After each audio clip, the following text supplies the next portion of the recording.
Chapter 859. She had to marry even if she didn't want to. The housekeeper, Nanny Lu, spent most of her time with Guan Xian and Guan Xuemin. Even though she was close to Guan Xuxiang when he was younger, they were still distant now. She turned a blind eye to Guan Xian's eavesdropping.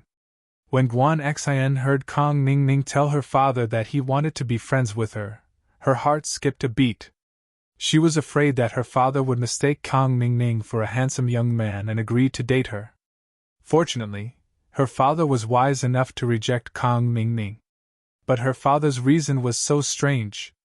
He said that she had a fiancé, and that they were betrothed before they were born? Was there still such a thing as a prenatal betrothal in today's society?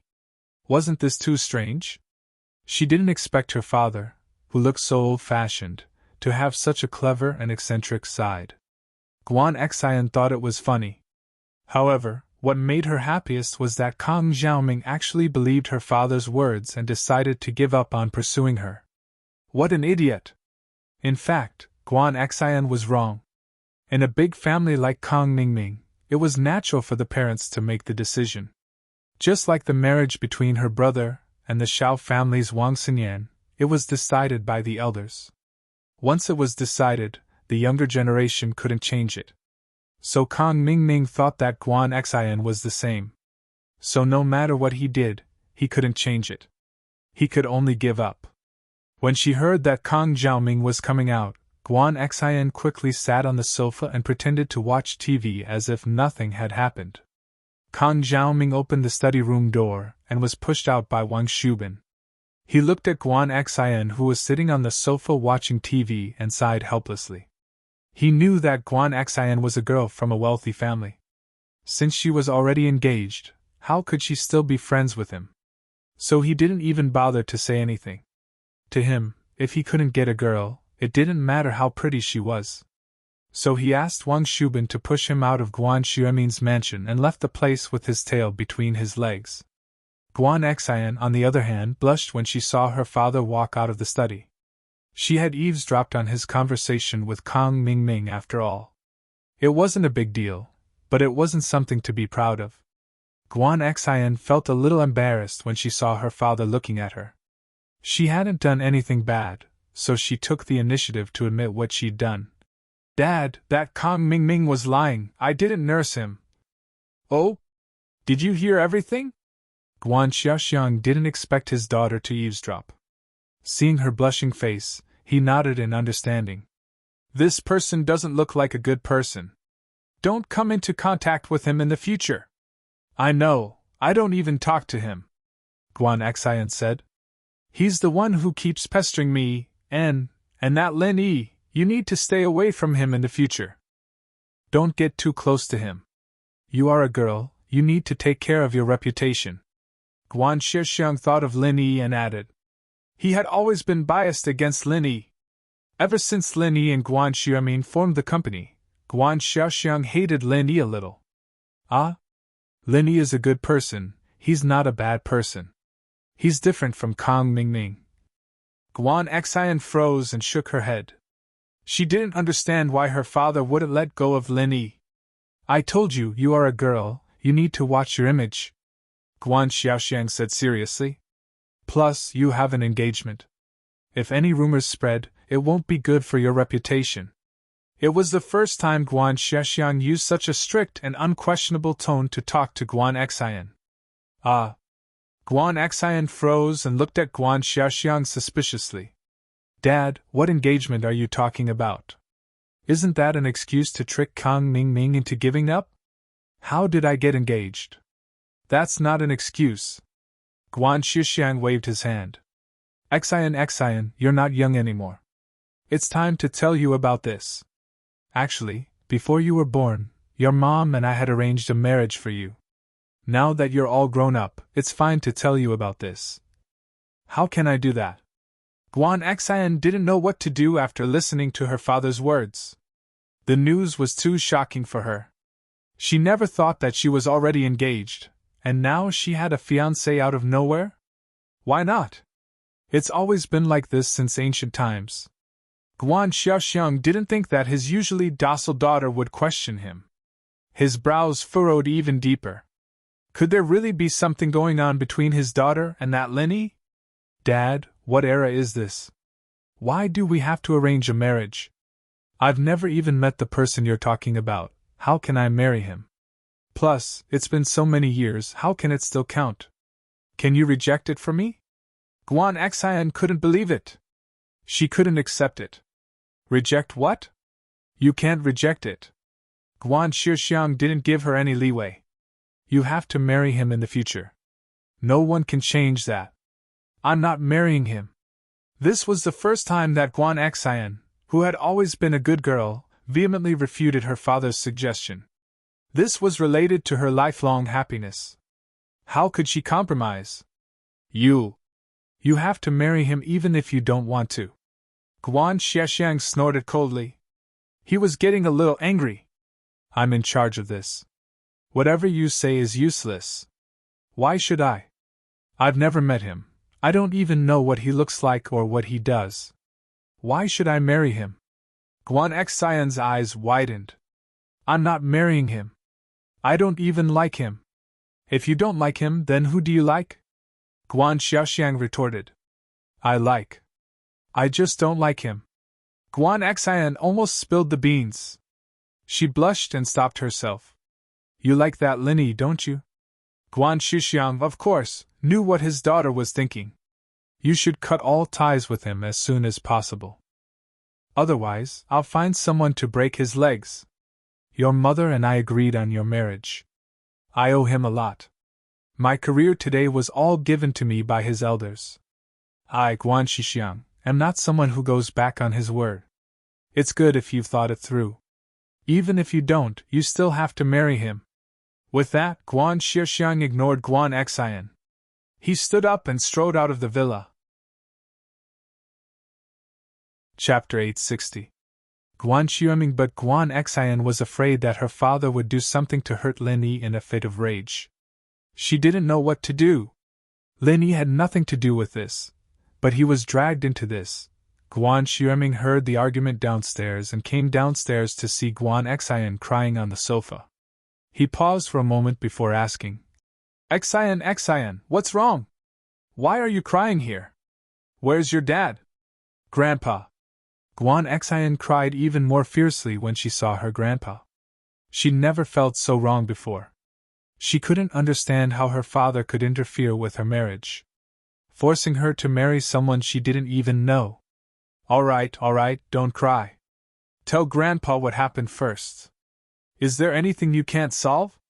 Why are you crying so hard? Guan Xiuming didn't know what was wrong with Guan Xian. He sat on the sofa and patted his granddaughter's shoulder. Grandpa, my dad said that he'd arrange for me to marry someone I've never met before. Guan Xian told her grandpa what had happened. Nonsense! Guan Xiuming slammed the table. This Guan Shixiang is getting more and more unruly. How can he just decide something like this? Don't worry, Xian, Grandpa will help you. Without me, no one will be able to do anything. I'll call your dad right now. Guan Xiuming was furious as well. He was an upright man, but he wasn't one to be inflexible. So when he heard that Guan Shixiang was going to arrange for Guan Xian's marriage, he was furious. Plus, his grandson-in-law was Linny, so he couldn't just let Guan Shixiang marry Guan Xian off. You little bastard, what did you say to Xian? You made my precious granddaughter cry? What's wrong with you, kid? Arranged marriage? I'm telling you, you'd better cancel this engagement as soon as possible. Don't even think about it. Guan Xiuming dialed the number and started scolding him. Guan Xiaxiang froze. His dad hadn't yelled at him like this ever since they'd gotten into a conflict over him starting a company. This made him feel like he had done something wrong when he was young and was scolded by his father. He didn't dare to disobey his father. However, he really couldn't make the decision for the matter that his father mentioned. This was the marriage agreement that he and his wife had made with that nobleman. How could he unilaterally renege on it? Thinking about how much that person had done for him in the past, how great of a favor was that person? If it weren't for his investment and connections, How could he have achieved the results he had today? Can I get the approval of my future father-in-law? He was not an ungrateful person, so for a moment, Guan Shaoxiang was in a dilemma. Guan Shuxiang had been in a cold war with his father for so many years, and he knew that the fact that his father was angry at him for Guan Xian's sake meant that their relationship had improved. If he compromised, then the relationship between father and son would definitely become better.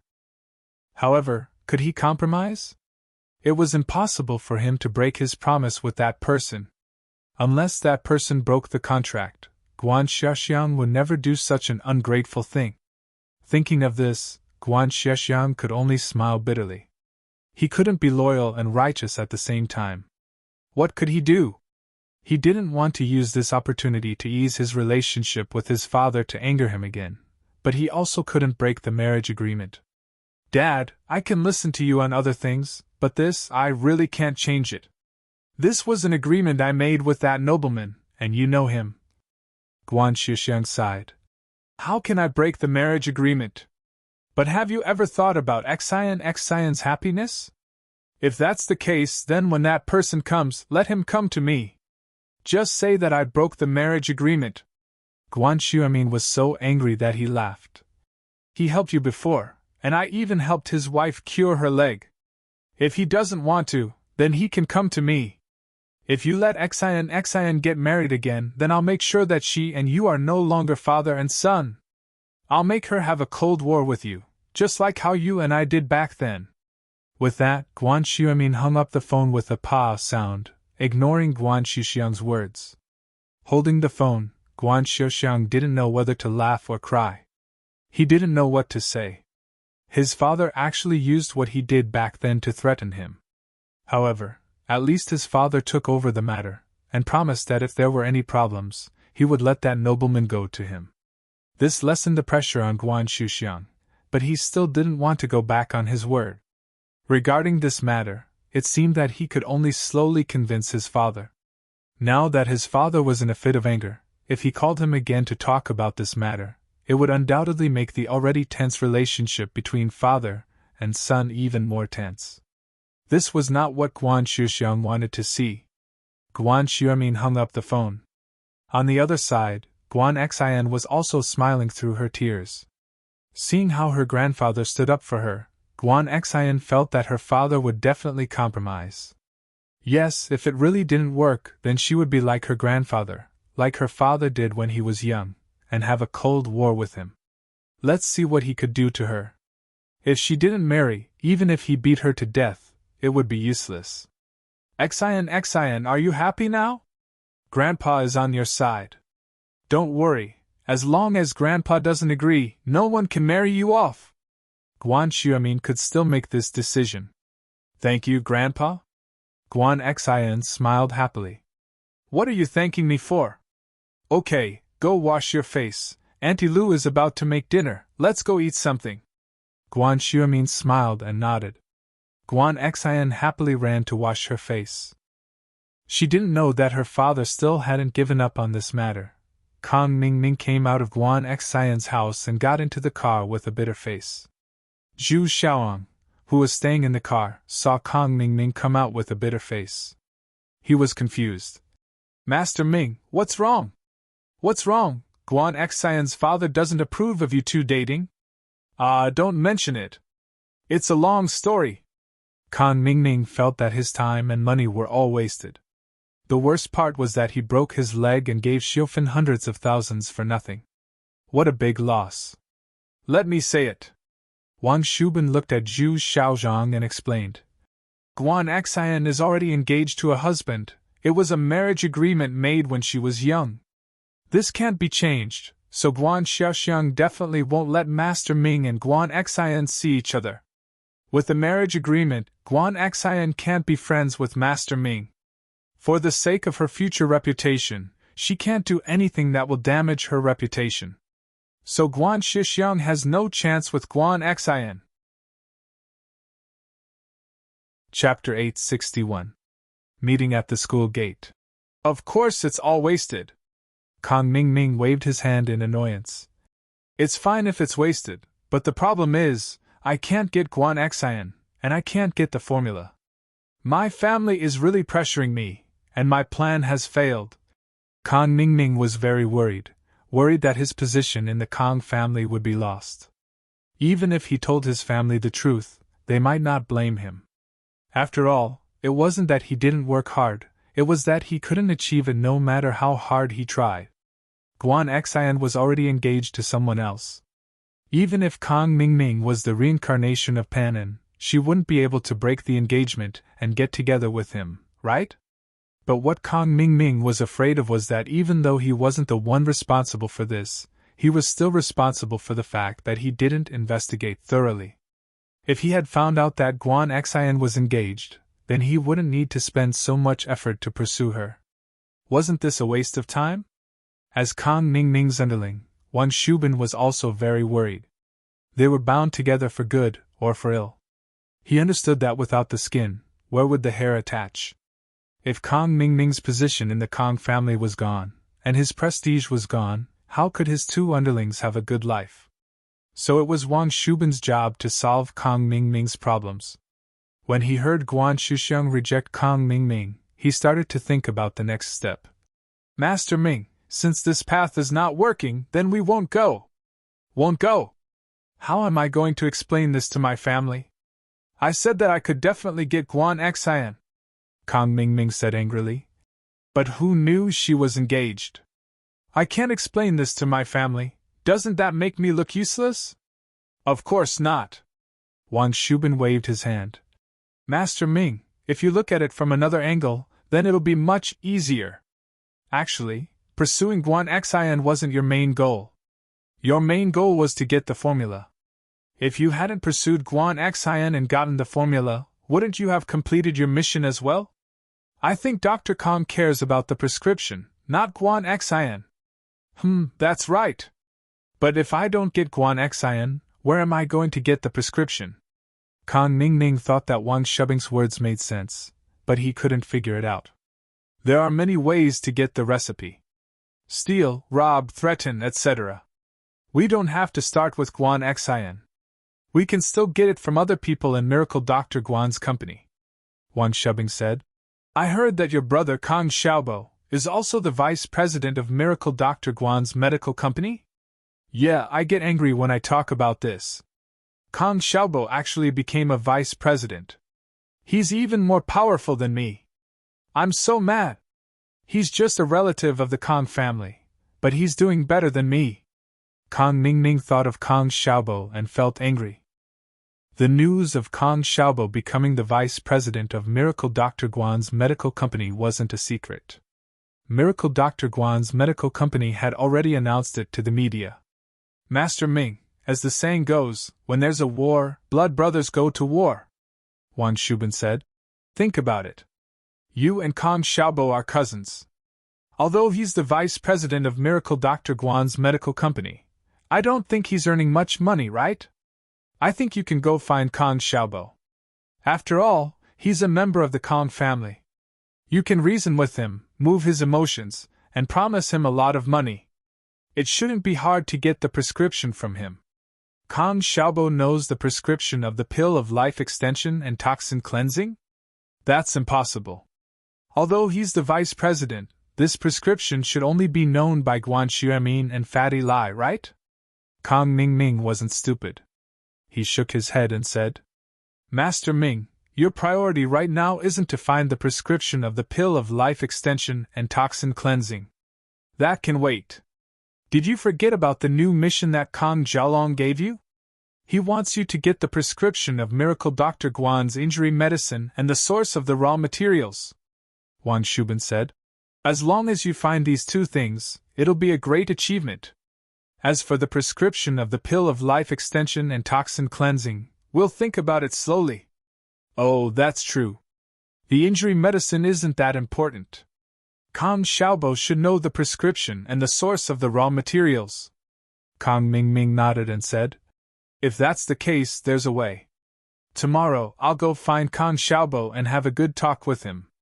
I'll get the prescription and the source of the raw materials from him. Master Ming, you have to remember two things. One is to play the family card. You have to let Kong Xiaobo know that the rise and fall of House Kong is the responsibility of every member of House Kong. You can give him some benefits.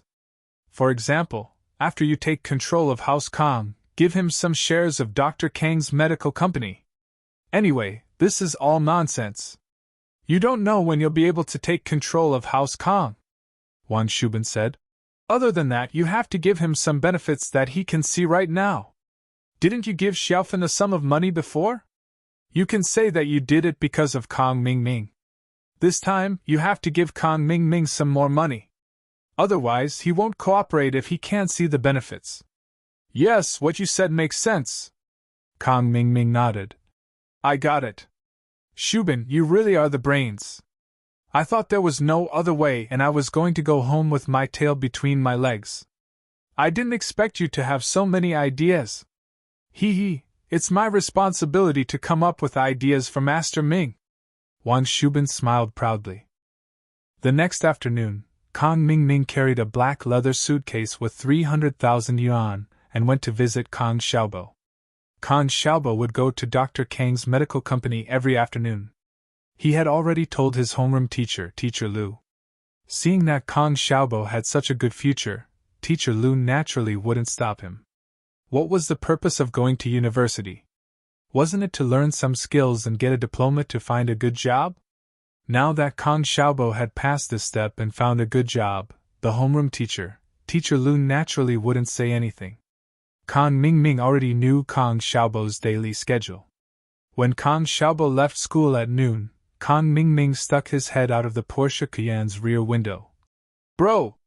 Here! At first, Kong Xiaobo didn't think the voice was calling him. Although it was familiar, who would come to his school and call him bro? So he didn't pay attention. However, the voice called again. Xiaobo, here! Chapter 862. The Omnipresent Lin Yi. Kong Mingming. What's the matter? But even so, Kong Xiaobo wasn't afraid of Kong Mingming. The two of them had already fallen out on the day of the banquet. There was nothing to worry about anymore. Kong Xiaobo called Kong Mingming by his name. Hey, little brother, why are you still so distant from me, your cousin? You still call me Kong Mingming, you should call me second cousin, Kong Mingming said with a smile. Huh! Kong Xiaobo was stunned after hearing Kong Mingming's words. What did Kong Mingming mean? Did he get kicked in the head by a donkey? Bro, what are you waiting for? Get in the car. We haven't seen each other in a long time, right? Kong Mingming waved at Kong Xiaobo. He purposely let Zhu Xiaoang drive. Wan Shuben sat in the front passenger seat, and left a seat for Kong Xiaobo in the back. Kong Mingming, what do you want? Kong Xiaobo frowned. Long time no see? Didn't I see you giving money to Xiaofan a few days ago? Xiaobo, you're still wary of your cousin. Haha, I came here today to apologize to you. I was young and didn't know any better. I did some things that angered even the gods. I hope you can forgive me. Kong Mingming said it in a nice way so that Kong Xiaobo could get close to him. At that moment, Lin Yi and Tang Yun walked out of the school holding hands. They saw Kong Xiaobo talking to Kong Mingming with a wary face. They felt it was strange and asked, Xiaobo, what are you doing? Boss! Kong Xiaobo was overjoyed when he saw Lin Yi. He didn't know what Kong Mingming was trying to do. He didn't want to talk to Kong Mingming. First, how did Kong Mingming treat Kong Xiaobo? How could Kong Xiaobo not hate him? Second, he used to play with Kong Xiaobo's girlfriend, Xiaofan, and hurt her. Kong Xiaobo not scolding him was already giving Kong Mingming face. Kong Mingming naturally didn't know that Lin Yi was the manager of Miracle Dr. Guan's medical company. Until now, House Kong still thought that Xiaomin was the manager of the company. As for Lin Yi, he was just a bystander. As for Kong Xiaobo being able to enter Miracle Dr. Guan's medical company, Kong Ming didn't think it was because of Lin Yi. From his point of view, Kong Xiaobo must have given Xiaomin the Golden Creation Medicines formula in exchange for the position of vice president. In reality, Lin Yi always gave the same impression to his enemies. He was harmless, as if he was everywhere, but no one knew of his existence. So Kong Ming Ming didn't put Lin Yi in his eyes. He didn't care about what he said or did. He still urged. Xiaobo, get in the car. You haven't eaten yet, right? Let's find a place to eat.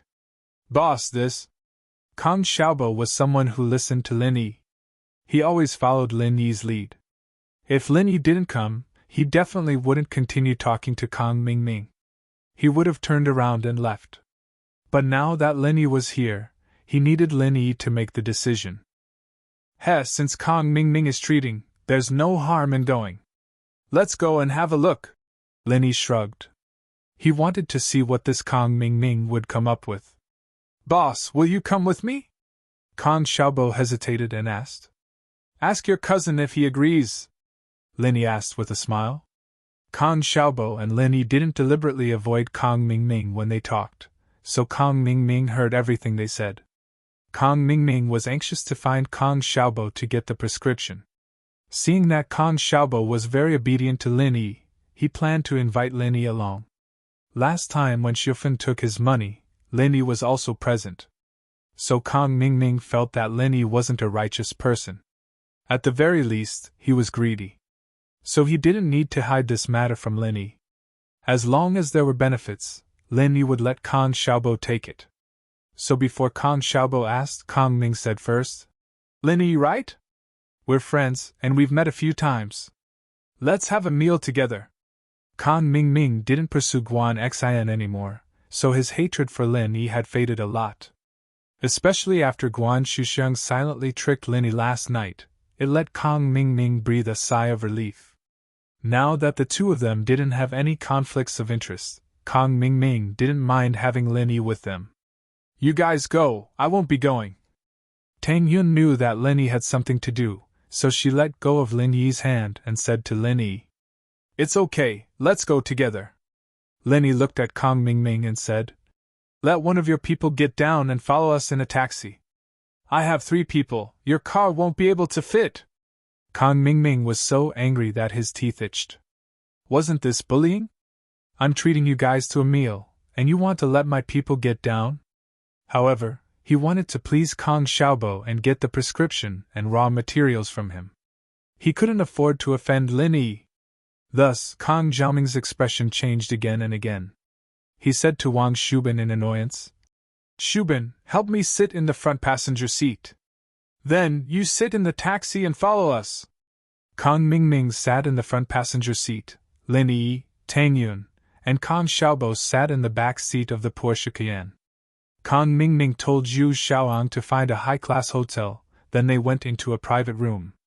Kong Xiaobo had Lin Yi by his side, so he wasn't afraid of Kong Ming Ming.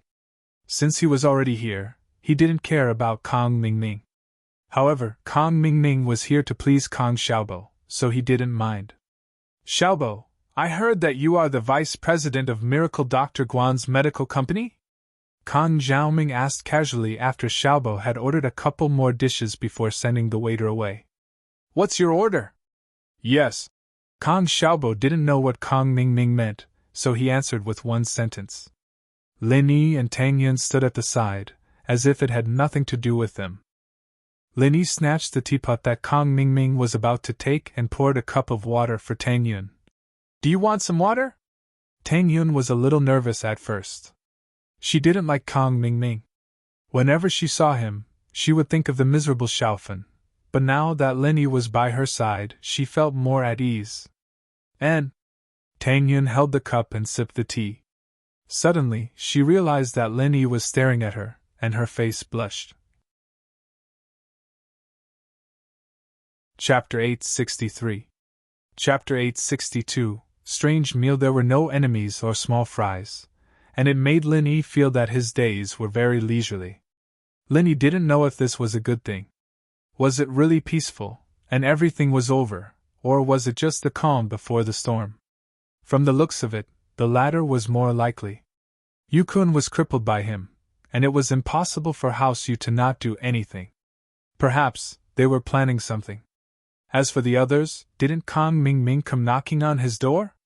Lin Yi never believed that a bad person could become a good person without any signs. There was no turning point. Could it be that he had an epiphany? Kong Mingming was like that. His attitude changed for the better, and it made Lin Yi feel that he must have some ulterior motives. So, Lin Yi didn't put him in his eyes. He did whatever he wanted during the meal, and it made Kong Mingming speechless. Kong Mingming, who didn't manage to get the tea, could only retract his hand.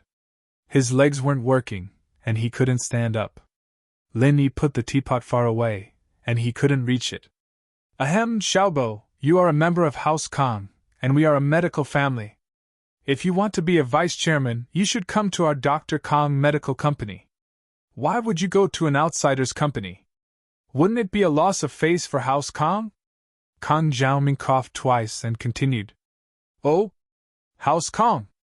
Kong Xiaobo smiled coldly. What do I have to do with House Kong? Other than my surname, when did you think of me? Why, are you here to arrange a vice chairman position for me in Dr. Kong Medical Company? This? Haha, not to mention a vice chairman, even a shareholder is not a problem. Kong Mingming laughed. Isn't Grandpa in power now? When I'm in power, I'll definitely give you a share of Dr. Kang's shares and let you become a shareholder of Dr. Kang's medical company. No matter what, you are a member of the Kong family.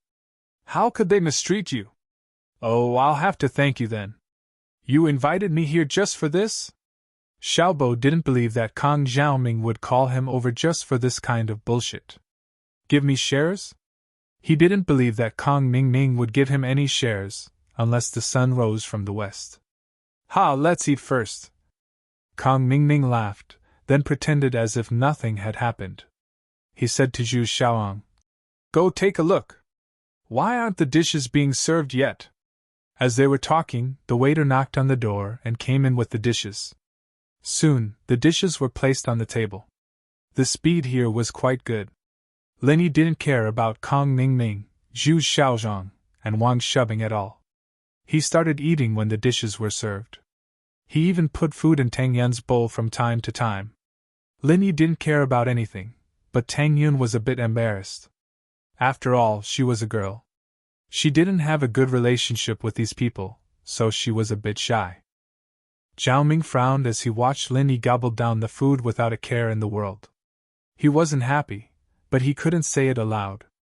He was hoping that Lin Yi would be able to talk Xiaobo out of it, so he held it in for now. Xiaobo, I heard that the main product of Miracle Dr. Guan's medical company is also a golden creation. Is it similar to our Dr. Kang's golden creation? Kong Mingming pretended as if nothing had happened and asked casually. Yes, Miracle Dr. Guan's injury medicine. Kong Xiaobo didn't know what Kong Mingming wanted to do, so he didn't say much. He answered whatever he asked. It wasn't a secret anyway, so there was no need to hide it. Oh, in terms of effect, it is similar to Dr. Kang's golden creation? Kong Mingming continued to ask. It should be, Kong Xiaobo said. Hee, if that's the case, I wonder where Miracle Dr. Guan's medicine company got their prescription from. Ha, do you know? Kong Xiaoming finally revealed his purpose step by step. Kong Xiaobo wasn't stupid. After hearing Kong Mingming's words, he was a little angry. Kong Mingming was obviously hinting that Miracle Dr. Guan's injury medicine came from Kong Xiaobo. In an instant, Kong Xiaobo understood. Kong Ming's purpose of inviting him to dinner was probably to find out if he was the one who gave out Miracle Dr. Guan's injury medicine. But not only him, even his grandfather hadn't seen the injury medicine. How could he give it to someone else? So, Kong Xiaobo said coldly, How would I know? Haha, if you don't know then you don't know. Don't be angry. Kong Mingming saw that Kong Xiaobo was angry and quickly tried to calm him down. Why should I be angry? Kong Xiaobo said indifferently. He looked at Lin Yi to see what he had to say. But when he saw that Lin Yi was still eating happily, Kong Xiaobo felt relieved. Forget it, Xiaobo. Since we are all from the Kong family, let's not beat around the bush. Brother, can you get me a Miracle Dr. Guan's injury medicine? Kong Mingming saw that Kong Xiaobo wasn't cooperating. His sweet words didn't have any effect on him. He was anxious and decided to say his purpose directly. Miracle Dr. Guan's injury medicine? What do you want it for? Kong Xiaobo was stunned. Don't you have Dr. Kang's golden creation medicine? Haha, just for reference. The more the better. Kang Mingming smiled. How about it? As the vice president of Miracle Dr. Guan's medical company, you should be able to get this medicine, right? Of course, although we are all from the Kang family. As the saying goes, blood brothers should be fair. I won't let you do it for free. Shubin. At this time, Wang Shubing took out a black leather suitcase and placed it on the table. Then, he opened it. It was a suitcase full of cash. It was dazzling. The reason why Kang Mingming didn't use a card but cash was because the visual impact of cash was far greater than a bank card. He wanted Kang Xiaobo to accept this suitcase of cash under the impulse of desire. What do you mean? Kang Xiaobo frowned. It would be a lie to say that he wasn't tempted by a suitcase of cash in front of him. But Kang Xiaobo was a man of principle. He wouldn't betray the company for a suitcase of cash. Not to mention, Lin Yi was sitting next to him. Even if Lin Yi wasn't here, he wouldn't accept the money. So he thought that Kang Mingming used the wrong method. Chapter 864. Another scam. Kang Xiaobo was about to refuse, but Lin Yi spoke first. 300,000 Xiaobo, take it. Since it's your cousin's goodwill, there's no reason for you to refuse. Lin Yi stood up and took the money box in front of Kang Mingming. Kang Mingming was overjoyed. This Lin Yi wasn't that annoying after all. He didn't come here to eat and drink for free. He was very useful at the crucial moment. He's greedy, but that's good. I like greedy people. With Lin Yi by Kang Xiaobo's side, things will be much smoother. Yeah, the Lin brothers are right. There's no reason to refuse such a large sum of money. Kang Mingming agreed with a smile.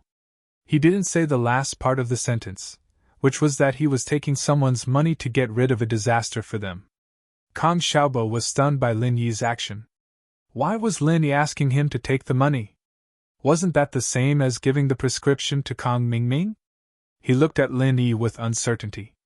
He wanted to ask what was going on, but he was afraid that Lin Yi's plan would be ruined by him. Xiaobo, isn't it just a prescription? As the vice president of the company, you should have access to these core secrets. Why don't you just give the prescription to your cousin? Lin Yi gave Kang Xiaobo a look and continued. As for the source of the raw materials, I'm afraid it's not that easy to find out. But try your best. Yeah? Let's get the prescription first. Kang Mingming didn't insist. As long as he got something first, he would have the evidence of Kang Xiaobo accepting bribes. Then, he could get any information he wanted. The prescription, of course. Lin Yi patted his chest and promised. Right, Xiaobo? This, yes. Kang Xiaobo saw that Lin Yi had already agreed. How could he refuse? Although he didn't know what Lin Yi wanted, he could only cooperate with Lin Yi. Kang Mingming didn't expect to achieve his goals so easily. He was elated. During dinner, he didn't talk much with Kang Xiaobo. He agreed that if Kang Xiaobo succeeded, he would call him directly. Kang Mingming and the others left the restaurant. Kang Xiaobo, who was carrying a box of money, was still confused. Boss, what's the meaning of this? They want the prescription. Do we give it to them? Of course we have to. Otherwise, they would have wasted 300,000. Lin Yi smiled. But you don't have to steal it. I'll write one for you. As he spoke, Lin Yi took out the flyer he got from the restaurant and wrote a prescription for Kang Xiaobo in the blank space. I'll give it to you. Just call Kang Mingming when the time comes. Huh! This is the real prescription. Kang Xiaobo was in disbelief. He knew a little about Miracle Dr. Guan's injury medicine. He heard that the prescription was different from Dr. Kang's. Not only did it lower the cost, but it was also more effective than Dr. Kang's. Lin Yi gave the prescription to Kang Mingming. Didn't that mean he was giving away the benefits to others? Of course it's the real prescription. Lin Yi nodded, but he smiled. But this prescription is Dr. Kang's golden creation medicine. Didn't he suspect that you know their prescription? That's perfect. We'll just use this prescription to fool them. Dr. Kang's Golden Creation Medicine prescription? Boss, how do you have it? Kang Xiaobo was shocked. I've seen Dr. Kang's Golden Creation Medicine before. It should be this old prescription, but a lot of the ingredients are expensive. The cost is too high, so I changed some of them. Not only did I save on the cost, but the effect was also stronger. Linny shrugged. Now we're just returning the old prescription to them. They already have a prescription for 300,000. Isn't that worth it? That's a good deal. Kang Xiaobo finally understood Lin Yi's intention. Boss, you're the best. You just casually scammed another 300,000 from Kang Mingming. That's so satisfying. Kang Xiaobo hated Kang Mingming. It wasn't just a day. If it wasn't for Lin Yi, he wouldn't have sat at the same table with Kang Mingming. He had been wondering why Lin Yi did this. Now he knew that Kang Ming was scammed by Lin Yi again. I wasn't planning on screwing him over, I just wanted to see what he was up to. Lin Yi smiled bitterly. But since he's giving us 300,000, there's no reason for us to reject it. That's true. I was scared to death. I thought he sold the prescription for 300,000. My heart almost exploded. Kang Xiaobo let out a sigh of relief. Boss, I'll give you the money. I'm going to the slums to pick up Xiaofan and bring her to the company. Recently, Kang Xiaobo went to the company to learn from Fatty Lai and Fatty Lai's friends. Although Kang Xiaobo had learned a lot of theoretical knowledge, it was just an armchair strategist without any practical application. So, Kang Xiaobo treasured this internship opportunity. Xiaofan was the same, but her legs weren't very convenient. So, she naturally walked with Kang Xiaobo every day. Xiaofan's house was demolished. Her mother rented a house near the new house. Once the house was renovated, she could move in. Take this money.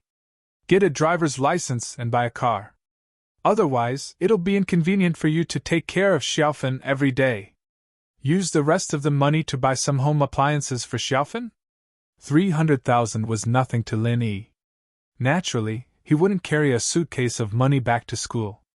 This? How can I do that? Kang Xiaobo was shocked. He never thought that the money would be given to him. Although Lin Yi worked under him, Kang Xiaobo knew his own limits. He didn't think about the money. So when he left, he proposed to return the money to Lin Yi. He just didn't expect Lin Yi to give the money to him. There's nothing wrong with it. Just take it. Lin Yi patted Kang Xiaobo's shoulder and waved his hand. Lin Yi was a person who could distinguish between kindness and hatred. He was good to his friends and bad to his enemies. Even if his enemies didn't provoke him, Lin Yi would beat them up whenever he had the chance. For example, just now, Kang Mingming lost 300,000 for no reason. Although Kang Xiaobo didn't help Lin Yi much, Lin Yi didn't care. When Zhong Pingliang came to his door, Kang Xiaobo's sacrifice was enough to make Lin Yi look at him in a different light. Friendship wasn't about taking things from each other. So, Lin Yi wouldn't ignore Kang Xiaobo just because he couldn't help him. Chapter 865. Cured, sick again. Jindejo spent money like water these days. He spent more than 10 million to treat Jin Yingjun at Yaoweng's place. Although his crooked mouth, lame feet, and the diseases that were transferred to his hands and ears were also cured, Jin Yingjun's body had other diseases. Impotence. After Jin Yingjun's hands and ears were healed, Jindejo brought him to a massage center to celebrate his recovery. He wanted to wash away his bad luck, but during the massage, he ordered a prostitute out of interest. Sadly, he became a living eunuch. After taking a few Viagra, it didn't work. Jin Yingjun panicked and couldn't care less. He stumbled to the door of his father's room next door. Jin Yingjun called a prostitute. How could Jindejo just wait there like an idiot? He naturally ordered a prostitute as well. After entering the room, he was having fun when he suddenly heard a knock on the door. He jumped in fright and almost had a heart attack. This massage center was managed by Tsihua, and he was the one who introduced them to this place. It was said to be very safe and he didn't expect to be disturbed. Jindejo put on a bathrobe and opened the door while cursing. "Who is it? Dad, it's me, I'm Ingjun. Jin Ingjun knocked on the door anxiously. Jindaozhou was a little nervous when he thought it was the police or his enemies, but when he heard it was his son, Jin Ingjun, he was enraged. You little bastard, I can't get up now. Knock my kidney, what's wrong? Huh? Jin Ingjun froze and said in fear. Dad, you can't get it up too? No way? It's all because you scared me. Jindaozhou frowned and suddenly froze. What? You can't get it up too? Yeah, Dad, I can't get it up, what should I do? Jin Ingjun's voice sounded like he was about to cry. I've taken 3 Viagra but it's useless, it suddenly doesn't work. Jindaozhou jumped in fright and immediately lost the desire to play with Mississippi. His lust also dissipated. He quickly opened the door and let Jin Ingjun in. He asked anxiously, Really? What is going on? I know, but there's no reaction. Jin Ingjun cried as if his father had just died. Dad, am I crippled now? Jindaozhou only had one son, and he was counting on him to carry on the family line. Hearing Jin Ingjun's words, a huge blister appeared on the corner of his mouth. Don't worry, are you sure you have no reaction? Yeah, I'm sure. Jin Ingjun nodded. Look, I'm like this right now. Jin Ingjun didn't care that there was a prostitute in the room. He took off his bathrobe and showed it to Jindaozhou. Jindaozhou was a little anxious. He pointed at the lady in the room and said, Get out first. This is your money. Don't say anything about this. As he spoke, Jindaozhou gave the lady a bunch of money and sent her away. The lady knew that something big happened to Jin Ingjun and his son and didn't dare to say anything. She took the money and quickly nodded before leaving the room. Ingjun, when did this start? Were there any signs before? Jindaozhou asked carefully. No, Dad, you know that I've been sick for a while. I didn't touch any women, but when I came here today, I realized something was wrong. Jin Ingjun said. It was still working before. Before we came to Songtan, I went to look for my little lover. So it happened after you got sick? Could there be any side effects? Jindaozhou could only think of this possibility. It's possible. Dad, let's go look for Zhao Yaowang. He's amazing at bringing people back to life. He must have a solution. Jin Ingjun listened to his father's analysis and thought that it was possible. Other than Sequila, there was no other possibility. The two of them thought about it and quickly put on their clothes. They left the medical center and rushed to the floating cloud bar. In the floating cloud bar, Zhao Qibing looked at the money on the deposit receipt and was overjoyed. Wahahaha, I'm such a genius! I thought of such a genius idea! I didn't think that Jin Ingjun, that idiot, would give me 10 million in just a few days. It's so easy to earn money. Of course. Zihua flattered. Master Bing's idea to earn money is the best. Of course, Yaowang's contribution is also a big part of it. I just helped. If it wasn't for Master Bing's idea to change the patient's condition again and again, I wouldn't be able to collect so much money from a patient no matter how good I am. Yaowang said humbly. Not bad. Yaowang, don't be so humble. You're the one who made the money this time. I'll tell my father. Zhao Qibing didn't want to take all the credit for himself. He was a person who was good at winning people's hearts, and knew how to make people follow him wholeheartedly. Just like Zhong Fabai and the others, they were all loyal to him now. Zhao Qibing only needed to show them some kindness in exchange for a group of loyal subordinates. Why wouldn't he do it? He understood that even if Yaowang was the main contributor, House Zhao would know that he was the mastermind behind all of this. Yaowang wouldn't take the credit away from him, the mastermind, no matter what. Thank you, Master Bing, Yaowang said gratefully. Yaowang started learning medicine at the age of 3 and started to roam the world at the age of 15. Back then, he also played the trick of treating patients worse and worse. However, because he offended a rich family, he was caught and almost beaten to death. If it wasn't for the head of House Zhao, Zhao Guangying, who saved him, there wouldn't be Yaowang today. So, Yaowang was very grateful to House Zhao. He felt that his life was given to him by House Zhao. No matter what House Zhao asked him to do, it was only natural. Master Bing was Zhao Guangyin's son, so naturally, he would support him with all his heart. He didn't ask for anything in return. He stayed in House Zhao with the intention to repay their kindness. Now that Zhao Qibing was going to teach him Qigong, how could he not be touched? Although he didn't care about anything, he still hoped that House Zhao would value him. But this father and son from House Jin are rich. 10 million, TSK, it's still a little too little. We haven't squeezed them to the limit yet. If we could squeeze more money out of them, that would be even better, Zhao Qibing said regretfully.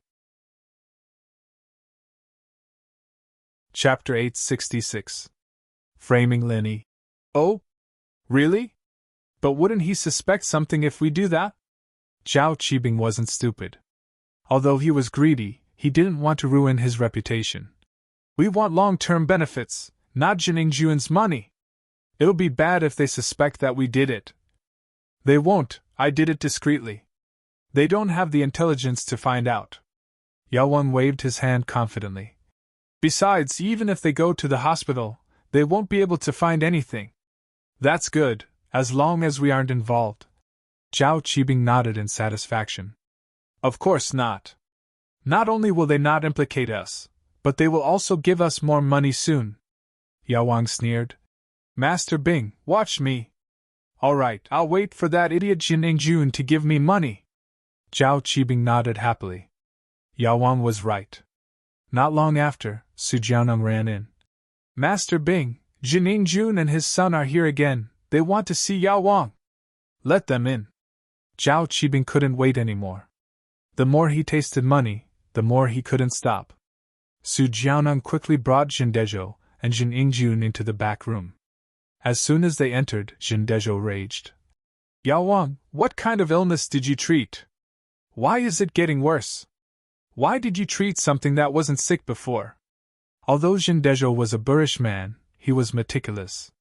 He knew that it wasn't reliable to blame Jining Juan's illness on the sequelae, but in order to let Yao Wang treat his son and spend less money, he had no choice but to complain first. Jin Dezhou, watch your words. Is this a place for you to be arrogant? Even if this is your territory, you better behave yourself in front of me. Zhao Qibing frowned unhappily, but his heart was beating like a drum. Did Jin Dezhou and Jining Jun find out something? Jin Dezhou's face froze. Indeed, he was only thinking about Yao Wang and forgot that this was Zhao Qibing's territory. He didn't dare offend Zhao Qibing. It wouldn't be hard for the power behind Zhao Qibing to kill him. So, Dezhou's face turned into a smile. Master Bing, don't be angry. Humph, if you have something to say, then say it nicely. Don't think that just because you spent money to see the king pharmacist, you are a god. In my place, customers are not gods. Zhao Qibing curled his lips. Seeing that Dezhou didn't dare to act rashly, he calmed down and sneered. We don't accept normal people who want to see Yao Wang. Of course. Dezhou didn't dare to say anything after seeing Zhao Qibing's attitude. He said with a bitter face, Master Bing, Yao Wang, please take a look at my son. Didn't I cure Jining Juan's illness? What else are you looking at? Yao Wang pretended to be confused as he looked at Jin Dezhou. No, he's still sick, Jin Dezhou quickly said. You're sick? I can't tell? Your mouth and ears aren't crooked, your hands and legs are working. You're a handsome young man, what's wrong with you? Yao Wang looked at Jining Jun and said. No, it's not on the surface, it's a hidden illness, Jin Dezhou quickly said. Jining Jun can't get it up. Can't get it up? Yao Wang froze. Zhao Qibing and Sihua also pretended to be surprised and opened their mouths wide. They looked at Jining Jun in disbelief. How can you not get it up? When did you find out that you can't get it up? Just now, Jining Jun said hurriedly. My dad and I went to the massage center under Sihua Bro's protection. I just wanted to take a hot shower to wash away my bad luck. Then I went to a prostitute, and my lower body didn't have any reaction after taking 3 Viagra. Did you have this illness before? Yao Wang frowned and asked. No, I wouldn't be a prostitute if I had this illness. Jining Jun quickly shook his head. I can't offend Lin Yi for those two girls. If you're not sick, why did you take Viagra? Why did you take so many? Yao Wang sneered in his heart. You weren't sick before, but your kidneys are weak. Yao Wang had already checked it before. Jin Ingjun was embarrassed and laughed dryly. I just don't have much stamina. Yao Wang nodded and looked at Jin Ingjun carefully. All right, give me your hand, I'll check your pulse. Yes. Jin Ingjun quickly gave his hand to Yao Wang, and Yao Wang pretended to check his pulse. In fact, Jin Ingjun's illness was caused by him, and he didn't need to check his pulse at all. He was just pretending for the Jin father and son. After a while, Yao Wang's brows slowly locked together. He didn't say anything and only closed his eyes in silence. Did he have a serious illness that scared the Jin father and son? Jin Dezhou was counting on Jin Ingjun to carry on the family line. Now that he was disabled, what would he do in the future? Wouldn't he die without descendants? Jin Ingjun, on the other hand, didn't think so far ahead, but he was also scared. After all, he couldn't play with women anymore and his life would lose a lot of fun. You are not sick. After a while, Yao Wang spat out these 3 words. Not sick. Jin Dezhou and Jin Ingjun widened their eyes and looked at Yao Wang in disbelief. Jin Ingjun screamed. How can I not be sick? That's the truth. Yao Wang, if you don't believe me, I'll take off my pants for you to see. There's no need for that. Yao Wang waved his hand. I said you're not sick because you're not sick, but you said you're impotent. This is real. Oh? What do you mean? Jin Ingjun was confused. You're impotent. This isn't an illness, someone did something to you. Yao Wang sighed and looked at Jin Ingjun sympathetically. I didn't expect Lin Yi to be so evil. Not only did he make you sick on the surface, but he also made you a cripple in the dark. He's so evil. Huh? Lin Yi again? Jin Ingjun was furious when he heard that it was also Lin Yi's fault.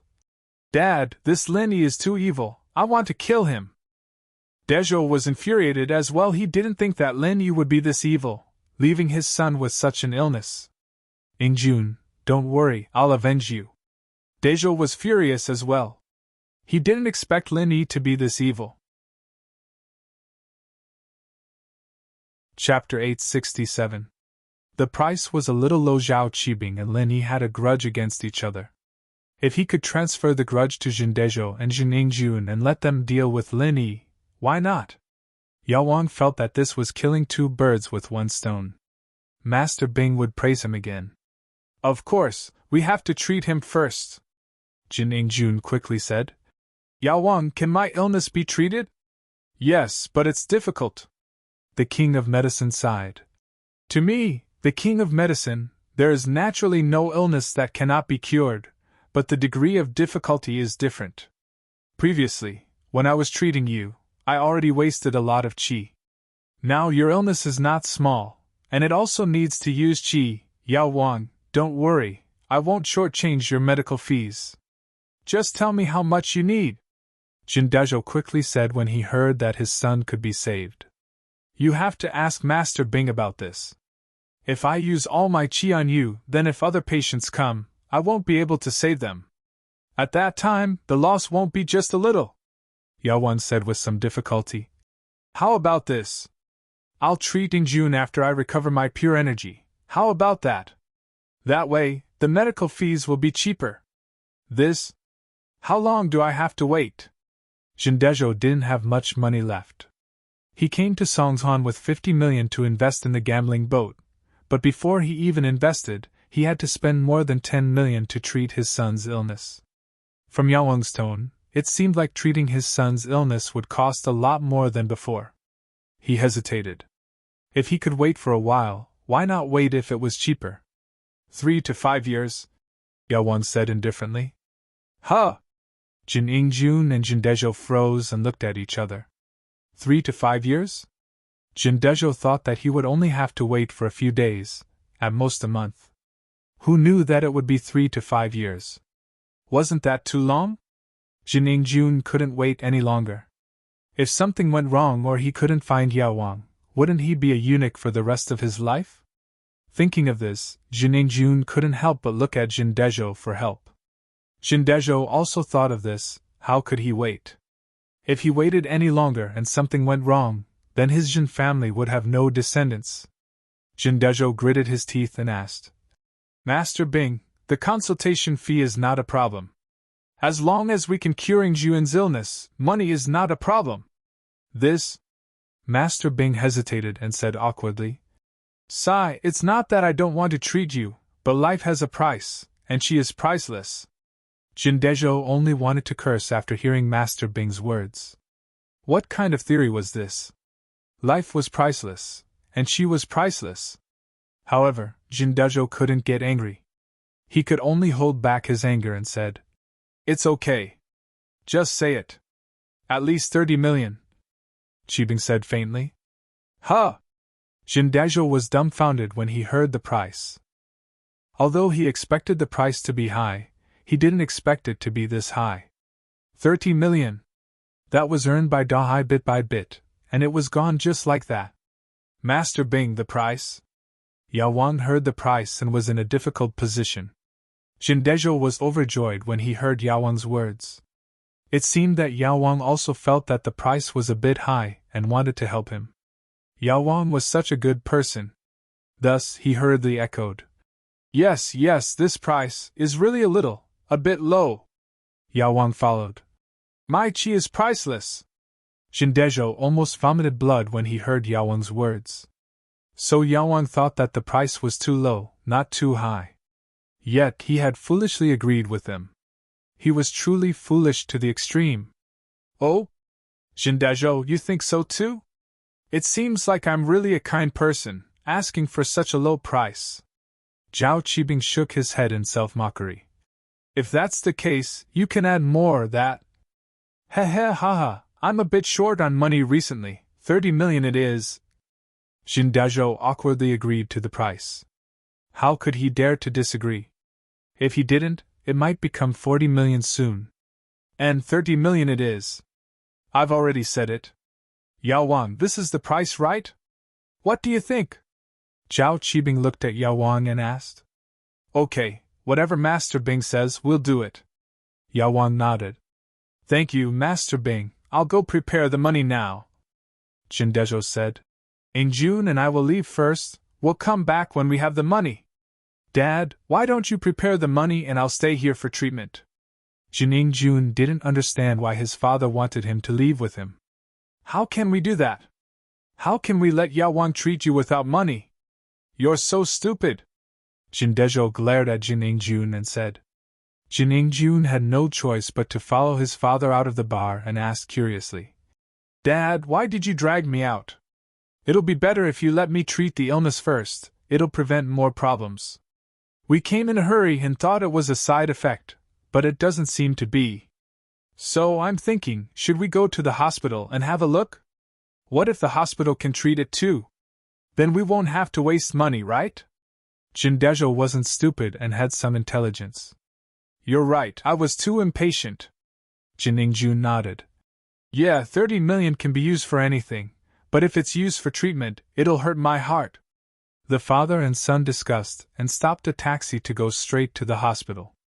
However, they went to the First People's Hospital, the male specialist hospital, and so on.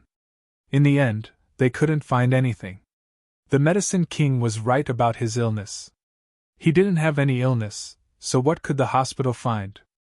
This was all Yao Wang's doing. Whoever started the trouble should end it. How would others know how Yao Wang did it? After coming out of the hospital, the father and son completely believed Yao Wang's words. Jindajo sighed. It seems like you really aren't sick, it's that Lenny who did something to you. Even the big hospital said that you aren't sick, it seems like only Yao Wang can treat you. Chapter 868. Revenge. In June, I can't let this Lenny go even if you don't say it. He made me lose 40 million. Do you think my money is so easily lost? This debt, I will definitely put it on Lin Yi's head. Dajo laughed coldly and said fiercely. He was also exasperated. Who was he, Jindajo? When had he ever suffered such humiliation? Right, Dad, I heard that Ming Yao's family's pretty rich, and Lin Yi's her bodyguard. Why don't we make a move on Ming Yao and get her to pay us the money? Jin Yingjun immediately turned his attention to Ming Yao. He more or less knew about Lin Yi from Zhao Qibing. Of course, Jin Yingjun didn't know that Zhao Qibing purposely leaked this information to him so that he could be cannon fodder. I know, I've already asked someone to investigate. Pingzhan Industries is very famous in the province. Dezhou, on the other hand, had his sights set on Pingzhan. He thought it through very well. If his son was in this state because of his daughter, then who else would pay for the medical fees? Not only did he have to pay for the medical fees, but he also had to give some compensation. Yes. Jin Yingjun heard that his father also wanted to cause trouble for Meng Yao, and he felt relieved. But we must kill that Lin Yi. It won't be easy to kill Lin Yi. I heard that he is a master at the early phase of the mystic class, and that Li Fu beside Pingzhan is also a master at the peak of the late phase of the golden class. It won't be easy for us to touch them. Jin Dezhou got some of the information from his investigation, but most of it came from Zhao Qibing. What's the use of those masters? Don't we have guns? No matter how strong he is, can he be invulnerable? Jin Yingjun said in disdain. Dad, where are your men who are doing business on the high seas? Tell them to come back and kill Lin Yi. Although the Jin family had some business in the East Sea, the most profitable business was the one that had no capital. The Jin family had a pirate group codenamed Firearm Team that specialized in robbing cargo ships on the high seas. Every year, it provided the Jin family with a large amount of wealth. Of course, this business didn't belong to the Jin family.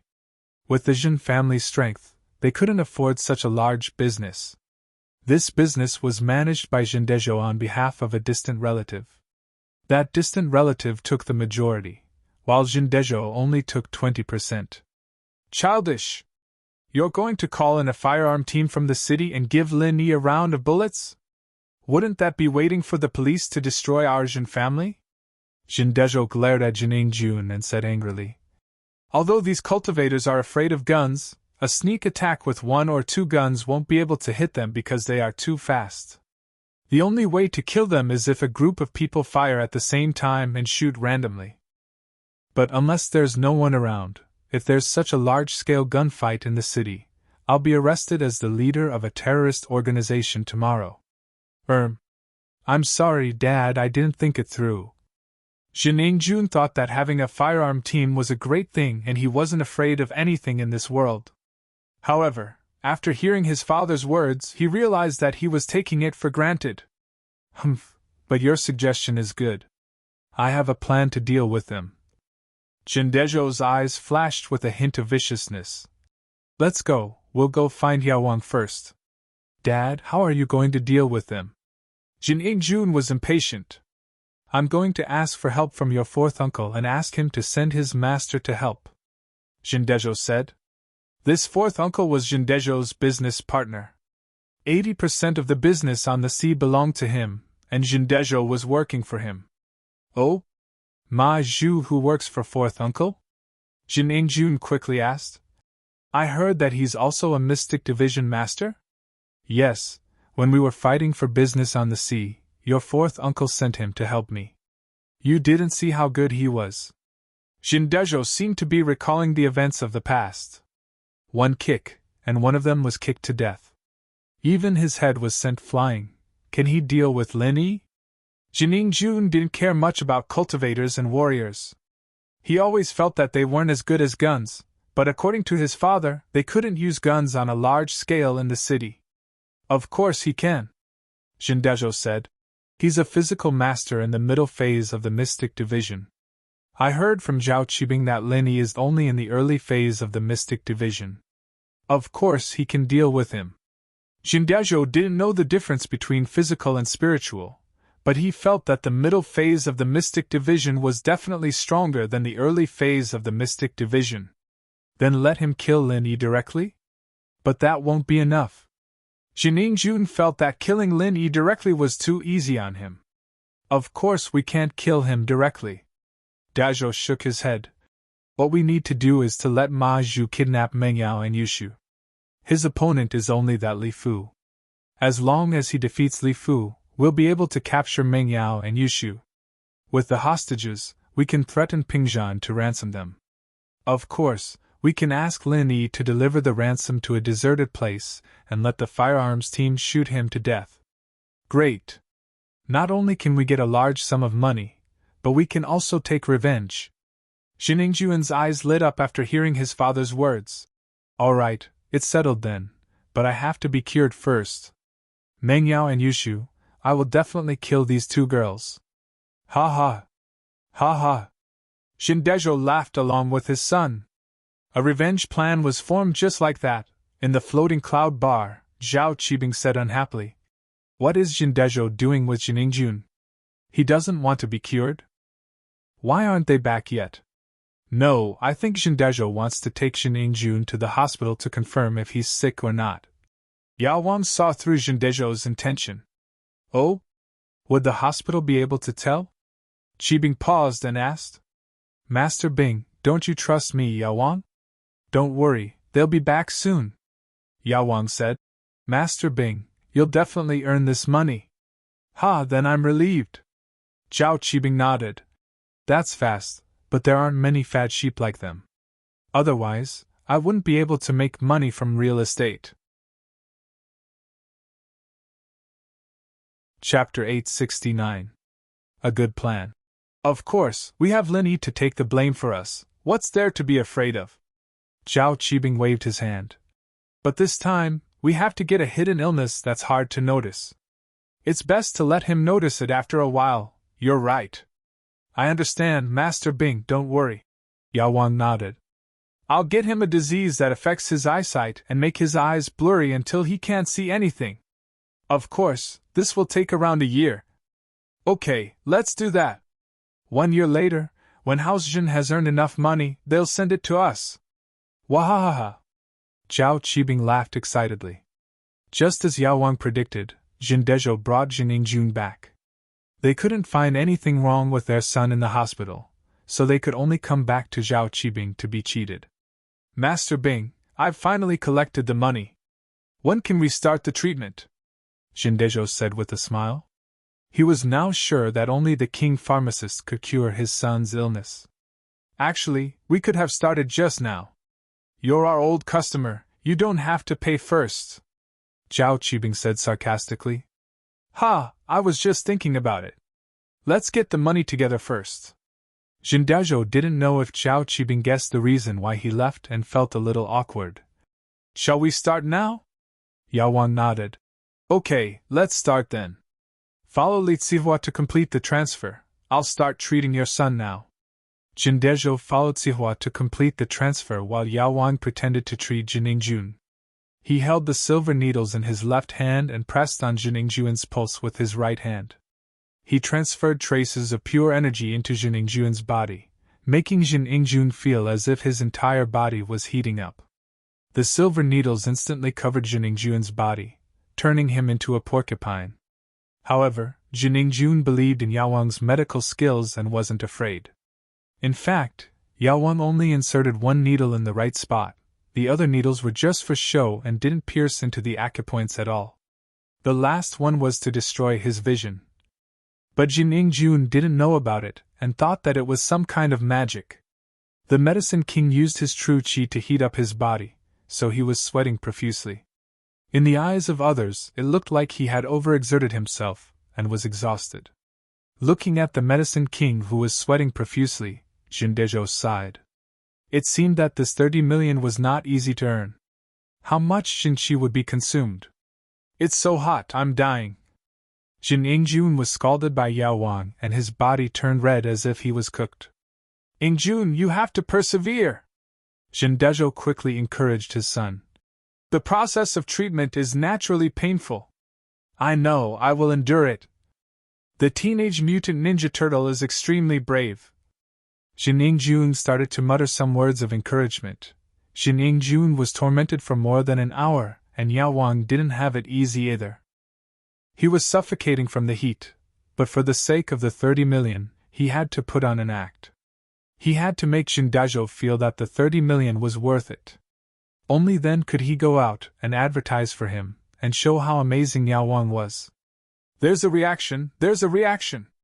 After a while, Jining Jun suddenly realized that his lower body had a reaction. He shouted happily, "Dad, I'm having a reaction!" "Oh? That's great!" Jin Dazhou walked over and was excited. "Yao Wang is really a miracle worker. Even the doctors in the hospital said that there's no disease that can't be cured. Yao Wang's hands can cure the disease." "That's right. Don't you know who Yao Wang is?" Zhao Qibing said proudly, but in his heart, he was cursing Jin Dazhou for being an idiot. This was Yao Wang's doing. If he couldn't cure it, who could? Phew! The Medicine King finally began to stop. He wiped the sweat from his forehead and said, "All right, it has been cured. But this old man's physical strength is not up to it. I need to adjust my breathing. Yao Wang, you've worked hard." Jin Dazhou saw how tired Yao Wang was and felt that the 30 million was worth it. Although he had treated Jining Juan's illness many times before, it was never this tiring. It seemed like his son's illness was really hard to cure. Yao Wang waved his hand and didn't say anything. He just sat there with his eyes closed, and Jining Jun jumped up in excitement. "Dad, it's really working, it's really cured." That's good, that's good." Jin Dazhou sighed in relief. "Thank you, Master Bing and Yao Wang." "You're welcome. I have to congratulate your son for regaining his manhood." Zhao Qibing laughed. "But you spent the 30 million in vain. Why do you say that?" Jin Dazhou froze as he didn't expect Zhao Qibing to say that. If it wasn't for Meng Yao and Yushu, if it wasn't for Lin Yi helping them, would Jining Jun have so many problems? Would you have suffered such a huge loss? Zhao Qibing started to convince Jin Dazhou to go against Lin Yi. "Yeah. This time, I won't let him go so easily. But I still need your help, Master Bing. Help me investigate Pingjian Industries." Jin Dazhou felt that he was unfamiliar with this place, and he needed to rely on the locals to do anything in Songzhan. Zhou Tiandi had obviously distanced himself from him these days, and Jin Dazhou had heard about the grudge between Zhou Tiandi and Lin Yi. He laughed at Zhou Tiandi's cowardice and decided not to bother him anymore. That's not a problem." Zhao Qibing nodded generously. "After all, we're old friends. I can help you with this, but how are you going to deal with Lin Yi? If it's convenient, can I give you some advice? Lin Yi and I are old enemies." Jin Dazhou had heard about the grudge between Zhao Qibing and Lin Yi, so he dared to tell Zhao Qibing about his plan to deal with Lin Yi. The enemy of my enemy is my friend. He believed that Zhao Qibing wouldn't betray him. "It's like this, I'm preparing to." Jin Dazhou told Zhao Qibing his plan to deal with Lin Yi. "Oh, that's a good plan. Why didn't I think of it before?" Zhao Qibing slapped the table and praised Jin Dazhou's plan. "First, kidnap Meng Yao and Yushu with a mystic class mid-phase master, then lure Lin Yi to a place with no one around and shoot randomly. Even if he doesn't die, he'll be heavily injured. Then, let the mystic class master kill Lin Yi." Brilliant! Chapter 870. The exact same prescription. "What's wrong, Master Bing? You think this plan is feasible too?" Dazhou was overjoyed. He didn't expect his plan to be approved by Master Bing. "It's doable, very doable." Qibing nodded and looked at Sihua. "Sihua, what do you think?" "It's doable." Sihua nodded in agreement. "Whatever information you need, I'll provide it to you." "Thank you so much, Sihua bro." Dazhou quickly thanked him. "I'll go contact that master first. Wait." Yao Wang spoke again. "Yao Wang, is there anything else?" Dazhou paused, but since it was Yao Wang who spoke, he didn't dare to be slow. He quickly stopped and turned back. "Your illness today reminded me that although your son seems to be fine now, it's hard to say if Lin Yi has done anything else. You have to be careful. If anything goes wrong when you go back, don't be careless." Yao Wang started to give Dazhou a heads up. "What? There's more?" Dazhou was furious. "Isn't this Lin Yi too wicked?" "There's more. It's just a guess, I can't be sure. After all, I only thought of it after what happened today." Yao Wang sighed. Then, Yao Wang, can you check King Jun again? Dezhou asked carefully. I can't find anything right now. How can I check when there's no illness? I can't check every part of your son's body, can I? If I do that, my pure energy will run out and I'll die. Yao Wang waved his hand and rejected Dezhou's suggestion. I see. Dezhou couldn't force it after hearing Yao Wang's words, but his heart felt like it was blocked. He was very unhappy, and his hatred for Lin Yi increased by another level. But don't worry, there's no illness that I, Yao Wang, can't cure. If there's any problem, come find me. Yao Wang comforted. That's the only way. Jin Dezhou had no choice but to leave with his son. After Jin Dezhou and his son left, Zhao Qibing sighed. What two idiots! I really hope they get lucky and kill Lin Yi again. Let them do whatever they want, we just need to focus on earning our own money. Sihua said. Master Bing, now that we have 40 million in our account, shouldn't we start building the orphanage? Oh, okay. Get ready. Take the king pharmacist to the orphanage and warn them. Tell them to move away, or I'll kill them, Qibing said arrogantly. Now that he had a guaranteed way to earn money, he was much more domineering. Master Bing, but I'm not good at fighting, right? Yao Wang's listless expression changed to one of high spirits. Don't worry, you just need to show the strength of a mystic class master. I don't think that the Dean, a golden class master, would dare to fight a mystic class master like you directly, Qibing said nonchalantly. You're not going to fight her, you're going to scare her. Don't worry, as long as she's not an idiot, she won't fight you. Okay. Yao Wang relaxed. Master Bing, I'll go take a shower first. I almost died from the heat, I'm sweating all over. 30 million isn't easy to earn. Ha! Zhao Qibing heard Yao Wang's words and smiled happily. Yao Wang, don't worry. No matter what, you're the main contributor, I'll remember it. Thank you, Master Bing. Yao Wang quickly cupped his hands in thanks. There was a Zhao Yao Wang in Songzhan, and his miraculous hands were comparable to Hua Tuo's. The news spread from the Jin father and son, and with Zihua's purposely spreading rumors, Zhao Yao Wang's name quickly spread through the upper class of Songzhan, and even many outsiders knew about him.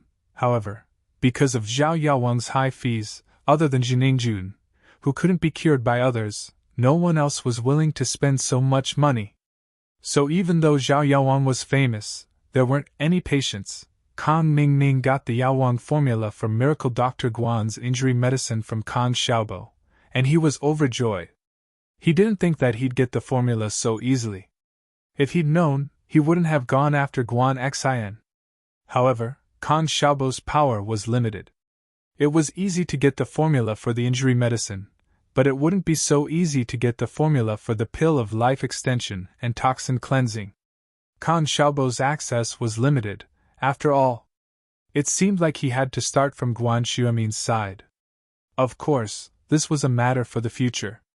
At least he had something to report now. Kang Mingming happily returned to House Kang with the formula for Miracle Dr. Guan's injury medicine. Dr. Kang was quite satisfied with Kang Mingming's achievements. After all, the formula for the pill of life extension and toxin cleansing couldn't be rushed, and Kang Mingming getting the formula for Miracle Dr. Guan's injury medicine back was a great achievement. As expected, this formula is exactly the same as our House King's formula. Dr. Kang held the formula from Kang Mingming and was furious. It must be that bastard Kang Xiaobo who offered this formula to Guan Xuemin in exchange for the position of vice president. Greedy bastard, ruining House King's plans. Of course, Dr. Kang didn't doubt the authenticity of the formula. After all, the formula was in Dr. Kang's hands. Even Kang Gufeng and Kang Tsuipu didn't know about it, let alone Kang Mingming. The only one who knew the formula was Kang Xiaolong, and Xiaolong wouldn't leak it out. He'd already decided that Xiaolong would be the future head of House Kang. Why would he betray his own interests? So this recipe had to be Xiaobo's handiwork. Yeah, he sold it to me for 300,000, so naturally he'd give it to Guan Xuemin for the position of vice president. Kang Mingming nodded in agreement. Humph. If that's the case, then don't blame me for being rude. Dr. Kong smiled coldly. Yes, Grandpa, we can't let them have it easy, Kong Mingming said. Chapter 871. Showering with them? So that's how it is. I was thinking that after their products hit the market, we could just buy a few boxes and slowly test them. Why would we need to spend so much money on a prescription? So it turns out that we want to give them a blow when their products hit the market. Kong Mingming nodded in realization Xiaolong didn't explain it too clearly to him on the phone, and Kong Ming didn't really know what the recipe was for. And, Xiaolong, you go prepare for this, and make sure that Miracle Dr. Guan's company's reputation is ruined, Dr. Kong said to Xiaolong. Come up with a plan and show it to me. Yes, Grandpa. Xiaolong nodded and agreed. Scheming was his forte, and he had to make sure that Miracle Dr. Guan's medical company's reputation hit rock bottom. Not only would it affect his impression in front of Miracle Dr. Kong, but it was also because House Kong would be Xiaolong's House Kong in the future. He had to kill Guan Xuemin in the cradle. He couldn't let them take away his market share and position. Right, Grandpa, Guan Xian's already engaged. What should we do about this? Our previous plan won't work. She's engaged. How could she still be friends with me? Kong Mingming blamed his failure on Guan Xian's engagement, but House Kong didn't know the specifics, and they didn't doubt Kong Mingming's ability to pick up girls. That's our mistake. We didn't think that Guan Xian was already engaged, and now the recipe for the pill of life extension and toxin cleansing is going to be difficult. Dr. Kong frowned after hearing Kong Mingming's words. He knew that a girl like Guan Xian wouldn't be too intimate with another man after she was engaged, so their plan to steal the recipe was obviously not going to work. But Dr. Kong didn't want to give it up just like that. After all, this prescription could be the stepping stone for the Kong family to successfully become an aristocratic family. It could allow the Kong family's strength to rise to a higher level and reach a higher position. Yes, I didn't do my research properly and acted rashly. Thank goodness I didn't alert them, or it'd be even more troublesome. Kong Mingming wasn't stupid. He was afraid that his grandpa would blame him, so he admitted his mistake quickly. I've disappointed everyone. Grandpa, you can't blame Xiaoming for this. Xiaolong had to show his generosity as the leader of the third generation. Although it was true that Xiaoming didn't investigate the matter thoroughly, who would have thought that Guan Xian had an engagement? Xiaolong said. This isn't something that can be stopped with mere human strength. Xiaolong's right. Xiaolong is right. You don't need to belittle yourself, Xiaoming. You've already done very well. As for the pill of life extension and toxin cleansing, we'll think of something else, Dr. Kong said. Don't worry, Grandpa. I'll head back to Songhan if there's nothing else. I'll keep trying to find out more, but I'll have to rely on my family's support for the expenses. Kong Mingming was living a carefree life in Songhan, and he didn't have any supervision from his family. That's not a problem. I'll give you another $1 million for the expenses. Let me know if it's not enough. As long as we can get the recipe for the pill of life extension and toxin cleansing, it'll be worth it no matter how much money we spend. Miracle Dr. Kong said. Right, you'll have to work harder on the sourcing channel. If we get a hold of Xuemin's raw materials sourcing channel, we'll seal it off completely. I'd like to see what they'll be able to sell in the future. What's the use of a recipe? Okay, I got it. Kong Xiaoming nodded and replied. Lin Yi sat on the sofa, watching Pleasant Goat and Big Wolf with the Miss and Yushu. He didn't understand why the Miss and Yushu would like to watch kids' stuff at their age. But then again, it was understandable that they were a little childish since they'd been living together all day, not interacting much with the outside world. The night was boring, especially with Yushu and Mengyao watching TV.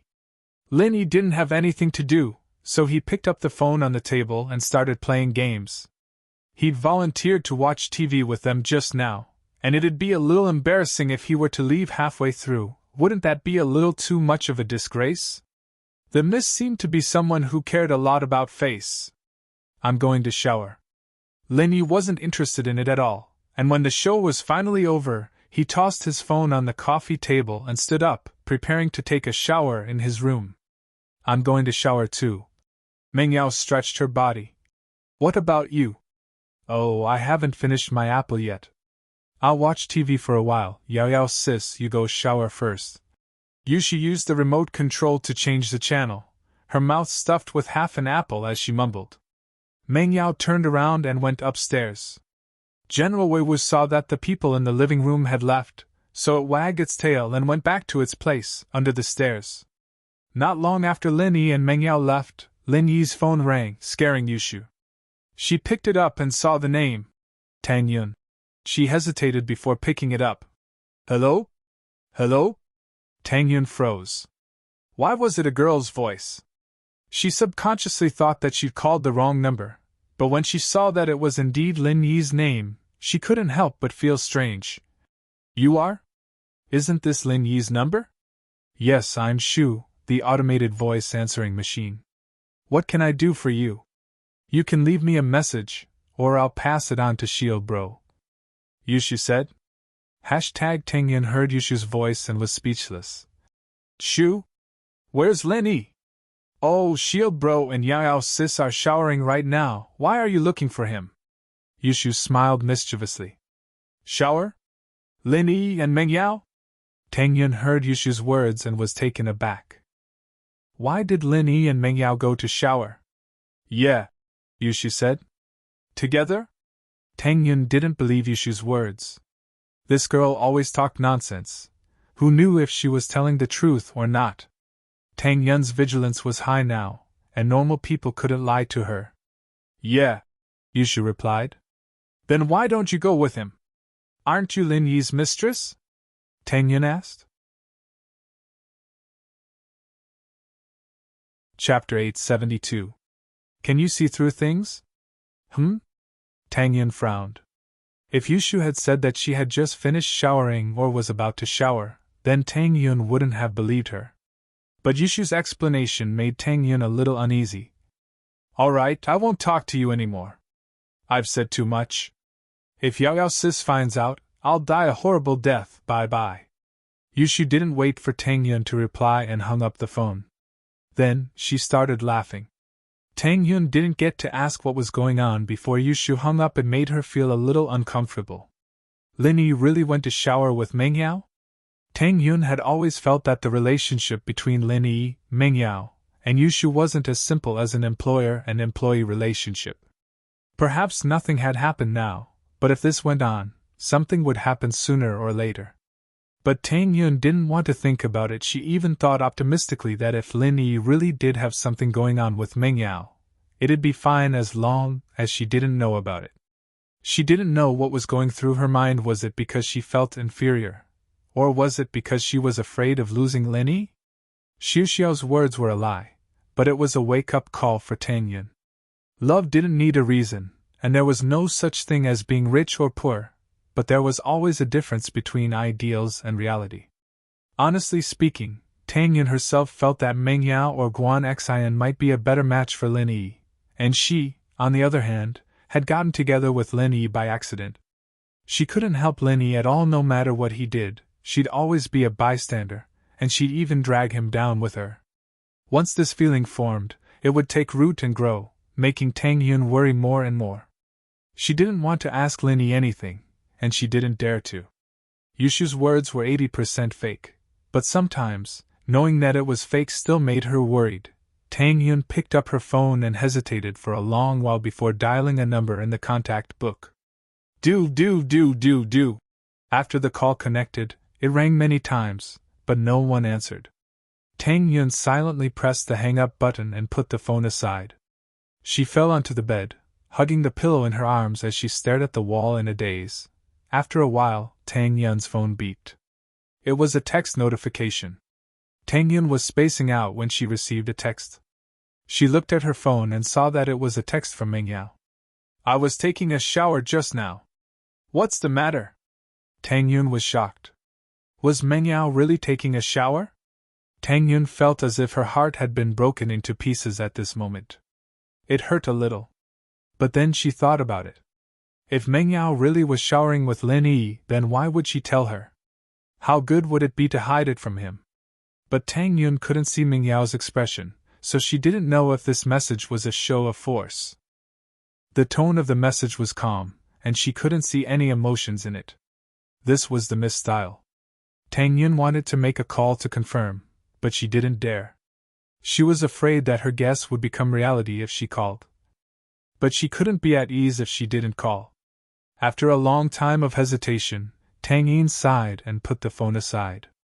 She buried her head in the blanket, tears falling down her cheeks. Meng Yao sent a text to Tang Yun, but Tang Yun didn't reply for a long time.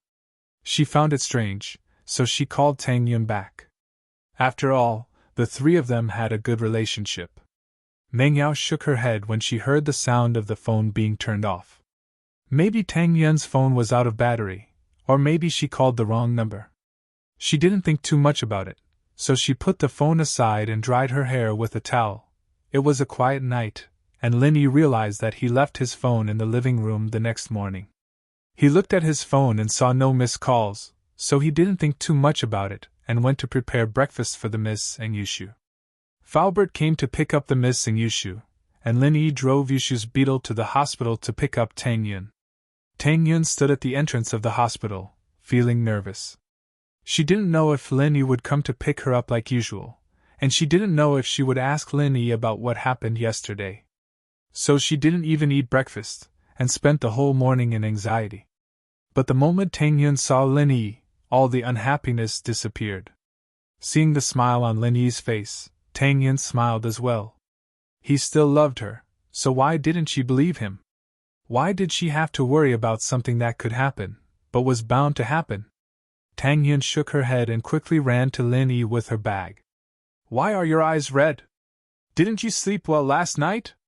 Lin Yi opened the car door for Tang Yun and looked at her strangely. Lin Yi was a part-time doctor, and he was good at observing people. I hit a mosquito in the middle of the night.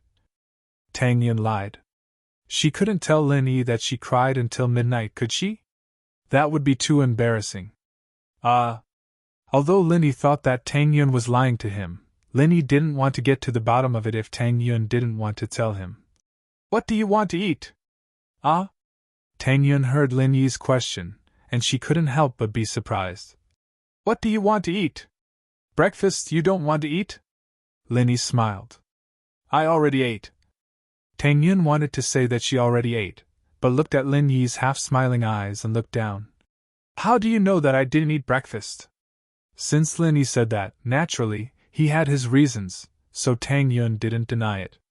Usually, Lin Yi wouldn't ask her this question, and after picking her up, he would go straight to school. I'm a doctor, I can see through your body, Lin Yi said. You can see through things? Tang Yun looked at Lin Yi's eyes and blushed. That's not true. Lin Yi shook his head. I'm just giving an example. You didn't eat anything, and I can see it from your complexion. This is the look, listen, question, and feel of traditional Chinese medicine. It's the look, listen, ask, and feel, oh.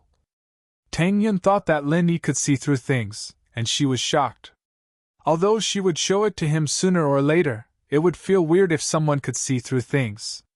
Let's go eat something first. Lin Yi started the car and started looking for a breakfast stall on the street. I don't think so. We'll be late for school. Tang Yun was worried. Chapter 873. No one answered. Tang Yun was speechless, but a question came to her mind. Right, Mr. Wang, why does he look like he's scared of you? This was something Tang Yun couldn't understand. She used to think that Lin Yi was some rich young master, and that Ji Feng didn't dare offend him. But now that Lin Yi's identity was revealed, he was just Meng Yao's bodyguard. Why would Wang Jifeng be scared of him? He wouldn't even give face to the nephew of the school board, Zhong Pingliang, right? I caught him hitting on a girl in school. Lin Yi didn't hide it. Tang Yin's eyes went wide. Hitting on a girl? Him? In school? I think it was his lover? One of the teachers in school. Lin Yi shrugged. I just happened to see it, and he felt guilty. I see. Tang Yin didn't know what to say. It was because of this that Wang Jifeng dared to hit on her in school. She wondered if she should thank Wang Jifeng for that.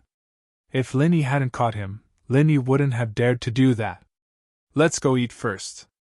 Linny stopped the car in front of a breakfast shop and pulled Tang Yin out of the car. Yao Yao, the school ran out of red ink. Should we buy another bottle? Yushu asked Meng Yao as if she had thought of something all of a sudden. Oh? Let's get one then. Meng Yao nodded before turning to Faubert. Faubert, there's a culture store nearby. Please stop the car. We want to buy a bottle of red ink. Okay, Miss Chu. Faubert nodded. There were a lot of exams in grade 12. There was a big exam every 3 days and a small exam every 2 days. However, most of the exams were graded by the students. This was because the teachers didn't have much free time to grade the papers. So, they messed up the papers and distributed them to the students. The teachers explained the answers to each question. Meng Yao's papers had been graded by Linny before, but the two weren't that close back then. Red ink was a necessity in 12th grade, and since Yushu said they were out of red ink, Meng Yao naturally had to buy another. Faubert parked the car in front of a culture store, and Meng Yao and Yushu went to buy the red ink. Faubert was about to start the car when 2 black Land Rovers blocked Faubert's Bentley, stopping him from moving. Faubert was startled, and his guard went up. The 2 Land Rovers were obviously doing this on purpose, otherwise they wouldn't have stopped like this. Miss Chu, be careful, contact Mr. Lin. Years of experience told Faubert that there was a hint of danger. As expected, the doors of the 2 Land Rovers opened in an instant, and a tall man in white came out of the Land Rover in front, while 2 men in black came out of the Land Rover behind. Each of them had their right hand on their belt, and after getting out of the car, they stood on the left and right sides of the Bentley. Uncle Fu locked the carriage door and took a deep breath. The 2 black-clothed men in the back were nothing to be afraid of, but the white-clothed man in the front made Uncle Fu feel an unprecedented pressure. However, the man in white didn't seem to care about the locked car door at all. He reached for the door, and with a bang, the door was pulled down by the man in white. One had to know that the doors of a Bentley were extraordinarily sturdy, especially Pingzhan's car, which was made to be bulletproof. Who would have thought that the man in white would be able to destroy it so easily? Faubert's expression froze.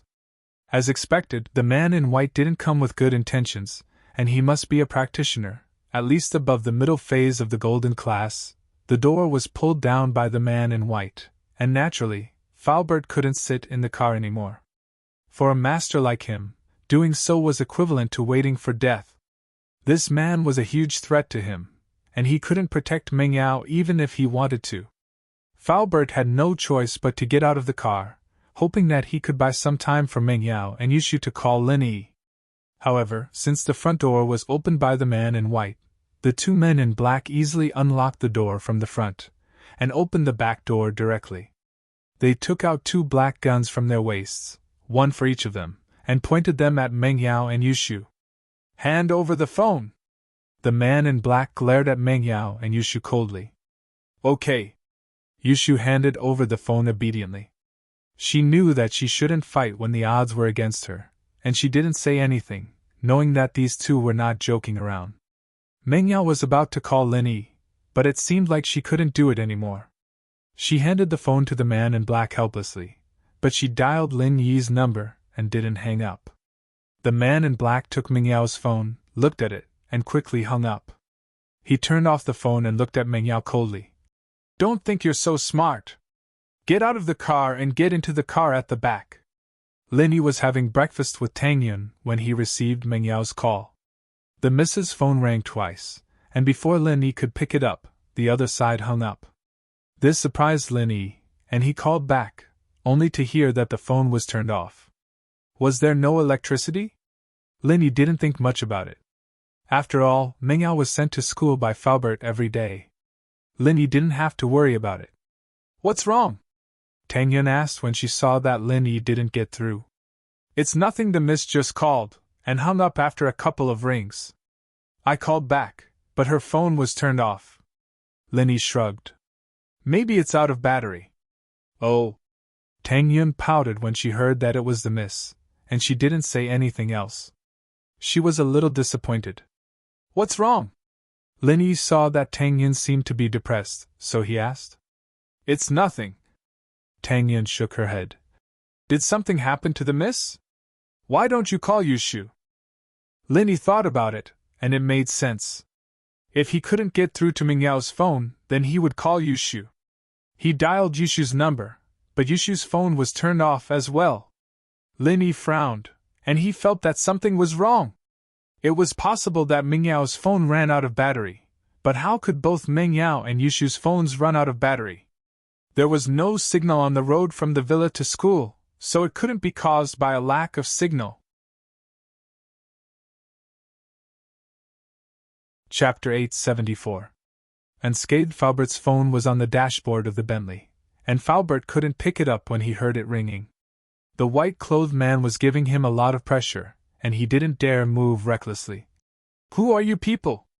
Why do you want to capture Miss Chu and Shu? Falbert looked at the white-clothed man and asked.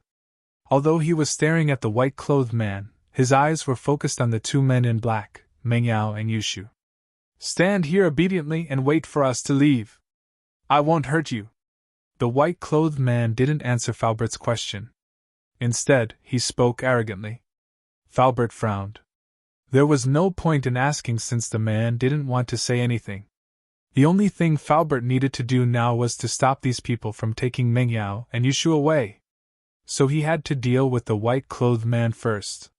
The two men in black didn't pose much of a threat to Falbert. They were just two normal people with slightly stronger bodies. It would be a piece of cake to deal with them. And so, Falbert moved. He raised his right hand and sent a palm towards the white-clothed man. It was a feint, however. He wanted to force the white-clothed man back and turn around to save Mingyao and Yushu.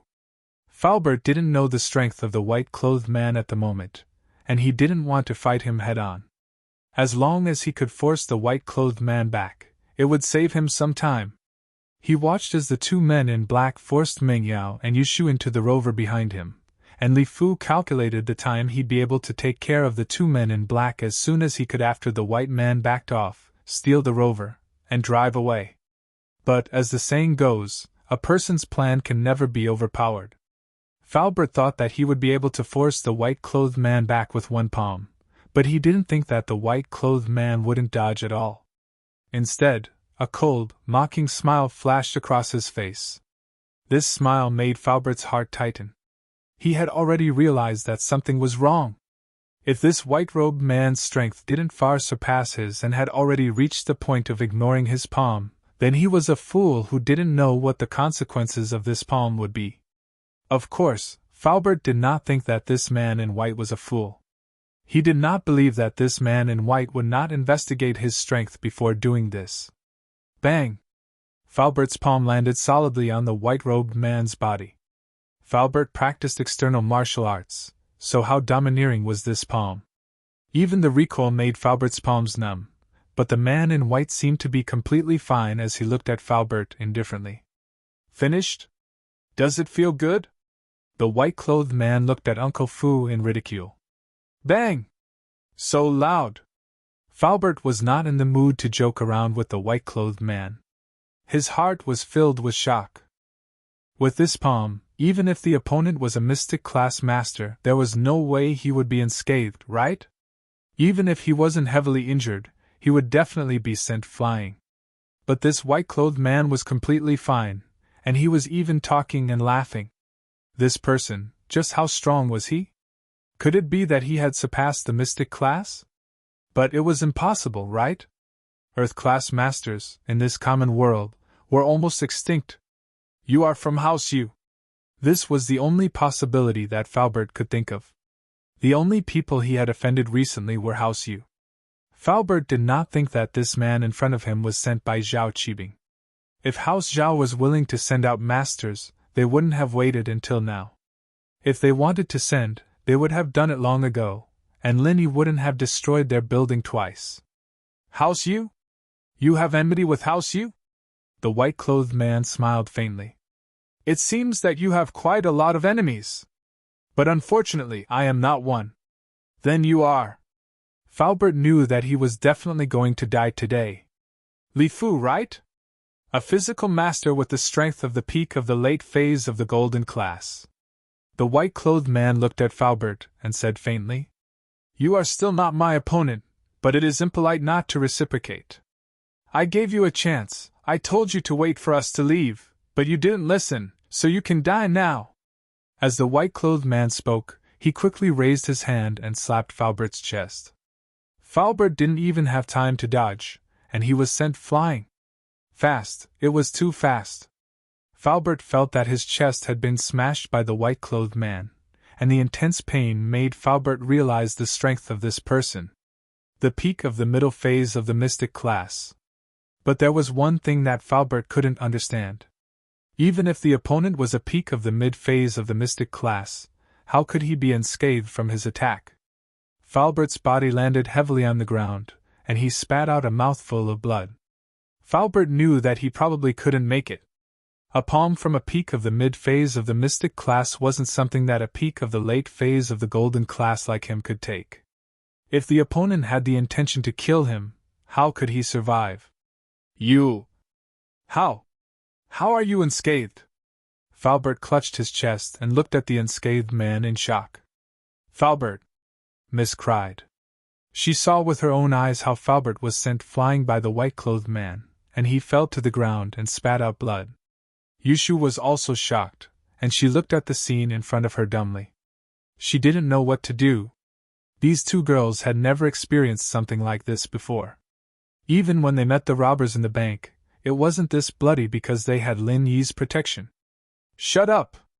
The black-clothed man heard Meng Yao scream, and he took out a towel and waved it in front of Meng Yao and Yushu, and the two fainted immediately. "Drive!" He ordered the driver after making Meng Yao and Yushu unconscious. "Not waiting for Master Ma?" the driver asked. "Master Jun said that Master Ma will go by himself, and we will go first," the black-clothed man said. "Okay." The driver nodded and started the car, and the Land Rover quickly left the scene, disappearing from the intersection in the blink of an eye. Falbert looked at the Land Rover in despair, and he spat out a mouthful of turbid air. He looked at the white-clothed man with blurred eyes. He couldn't hold on any longer. "Do you know why I left you alive?" The white-clothed man lowered his head and looked at Falbert with a condescending gaze, and said coldly, "I will let you die knowing that I'm here to answer your questions." Falbert didn't say anything, and he didn't want to waste his breath. He just hoped that Lenny would find out as soon as possible and save Meng Yao and Yushu. "My name is Ma Zhu, and I've cultivated the Golden Bell Shield. I've already broken through the 8th level, and I'm invulnerable," the man in white said proudly. "Killing you is like killing an ant. Ha ha." Chapter 875. News from Lingshan. The whole process didn't even take 10 minutes. Falbert felt his mind getting blurry as he listened to Ma Zhu's laughter. The police siren sounded, and the police car and ambulance arrived at the same time. One had to admit that their response speed was quite fast, but Ma Zhu was just a little faster. The owner of the store called the police, and he was shocked by the scene just now. He didn't hear the conversation between Ma Zhu and Falbert, but Ma Zhu sending Falbert flying with one slap was like watching a movie to a normal person. It was unbelievable. Organs and ribs were shattered, and there was basically no hope. This was the conclusion of the paramedics, and they couldn't send him to the hospital in time. They could only do emergency treatment in the ambulance. Ling Shan was the second to arrive. The ones who'd been dispatched were the patrol officers, but seeing that it was a vicious kidnapping and assault case, they'd immediately notified the criminal police. "How is it?" Ling Shan got out of the car and ran over quickly. "Captain Song, it was the owner of the store who called the police. He's the witness, and according to his testimony, the whole case is a kidnapping case." One of the patrol officers reported to Ling Shan immediately, giving her the details of the case. "Did you find out the identity of the hostage and the injured?" Ling Shan asked after listening to the case. According to the license plate number left at the scene, the Bentley belongs to Pingjun Industries, and the driver, the injured one, is the driver of the chairman of Pingjun Industries, Li Fu. According to his identity, the hostage should be Meng Yao and Yushu, the patrol officer said. What? Meng Yao and Yushu? Ling Shan's eyes widened. Of course, what surprised her wasn't the identity of the hostage, but the injured Li Fu. She knew that Li Fu was Pingjan's driver and bodyguard, and Li Fu's strength was recorded by the police. He was a late-phase Golden Class Peak physical practitioner, so how could he be so heavily injured that he couldn't even hold on anymore? What kind of strength did the kidnapper have? And according to the witness, the owner of the store was the one who sent Falbert flying with one palm. That person was at least a mystic class master. When did such a powerful master come to Songzhan? Why did he kidnap Meng Yao and Yushu? But Lin Yi was Meng Yao and Yushu's bodyguard, so the first person Ling Shan thought of was Lin Yi. She had to inform Lin Yi about this as soon as possible, even if she didn't have a good impression of Meng Yao and Yushu. These two girls were always going against her, but that was business, and that was personal. Ling Shan was very clear about that. And so, Ling Shan sent Lu Wangli to notify Pingjan, while she called Lin Yi. When Lin Yi contacted Falbert and realized that no one picked up the phone, he felt even more uneasy. Miss and Shu's phones were both turned off, and Falbert wasn't picking up either. What did this mean? It meant that something must have happened to the three of them. Falbert isn't picking up either. Lin Yi frowned and said to Tang Yun. You! Hurry up and go take a look. Don't let anything happen. Tang Yun hesitated and said. Then take your breakfast and eat in the car. Lin Yi was also very worried about Meng Yao's safety. In theory, with Falbert there, nothing could happen to Meng Yao, but there was always an accident. What if another master like Yukun came? Don't worry about me, I won't go. I'll go to school myself after eating. Tang Yun shook her head. She knew that now wasn't the time to be jealous. If something really happened to Meng Yao and Yushu, she would be a hindrance to Lin Yi if she followed him. So, Tang Yun didn't want to cause trouble. Okay. Lin Yi smiled at Tang Yun. He was very grateful for her understanding and held her hand. Be careful. What do I have to be careful about? Just be careful. Tang Yun would be fine if she went to school alone, but she was worried that something might happen to Lin Yi. I'll be careful. Lin Yi nodded and walked out of the breakfast shop quickly. He drove to the road from the villa to school. He wanted to find Meng Yao and Yushu along this road. Lin Yi's phone rang not long after the car left the area. Lin Yi looked at the caller ID. It was Ling Shan. Hello? What's the matter? Lin Yi was worried about Meng Yao and Yushu's safety, so he didn't have the mood to talk to Ling Shan. Lin Yi, Meng Yao and Yushu are in trouble. They've been kidnapped, and Li Fu is heavily injured. He's in the emergency room now, but I'm afraid that he's in trouble. Ling Shan didn't mind Lin Yi's tone. She was used to Lin Yi's tone. As expected, Lin Yi's heart skipped a beat. Something had happened. He didn't think that Ling Shan would respond this quickly. She was probably at the scene already. It had only been 10 minutes since Meng Yao's call. Where are you now? I'll be there immediately. Have you notified Uncle Chu? Lin Yi asked. I've already notified Chairman Chu, Ling Shan said. I'm at the Zhedian Circuit, in front of the Mingliang Culture Shop. You'll see it when you get there. There's a lot of police cars there, and they've set up a cordon. All right, I'll be there immediately. Lin Yi hung up and accelerated the car to the max. There were a lot of cars on the road in the morning, but Lin Yi used the beetle's small size and skillful driving skills to weave through the traffic like a beetle. Lin Yi didn't slow down at all, going on the bus lane, going on the wrong lane, going on the sidewalk. Under the condition that his safety was guaranteed, Lin Yi had broken all the traffic rules he could. But Lin Yi didn't care about that anymore. Pingjan would pay the fine later. Meng Yao and Yushu's safety was his #1 priority. Of course, other than that, Lin Yi was worried about Falbert the most. After all, the Miss and Shu's situation could be delayed, but Falbert's injuries couldn't be delayed. Linny wanted to drive the car like it was a plane. Finally, Linny arrived at the Jedian circuit within 5 minutes. A few police cars with flashing lights were parked on the side of the road. A group of police officers had set up a cordon to prevent pedestrians from getting close. Linny quickly drove the car over, parked it next to the police line, and got out of the car. Chapter 876. Chapter 0875, Falbert's Injuries. Ling Shan told me to come, Linny said to the officer. He took out his phone to call Ling Shan when he saw Lu Wangli not far away. Lu Wangli! Linny called out immediately. The officer saw that Linny not only knew Ling Shan's name, but he also knew Lu Wangli. It was obvious that Ling Shan had asked him to come, and so he didn't stop him. Seeing Lu Wangli walk over, the officer went back to his own business. Linny, you're here. Captain Song is over there. Lu Wangli pointed at a direction not far away. Where's Falbert? Bring me there. Linny wasn't in a rush to find Ling Shan. He was worried about Falbert's injuries. Ling Shan said that Falbert was heavily injured, and that he might not make it. This made Linny a little worried, or else he wouldn't be driving so fast. Over here! Lu Wangli saw that Linny was in such a rush, and his expression turned serious as well.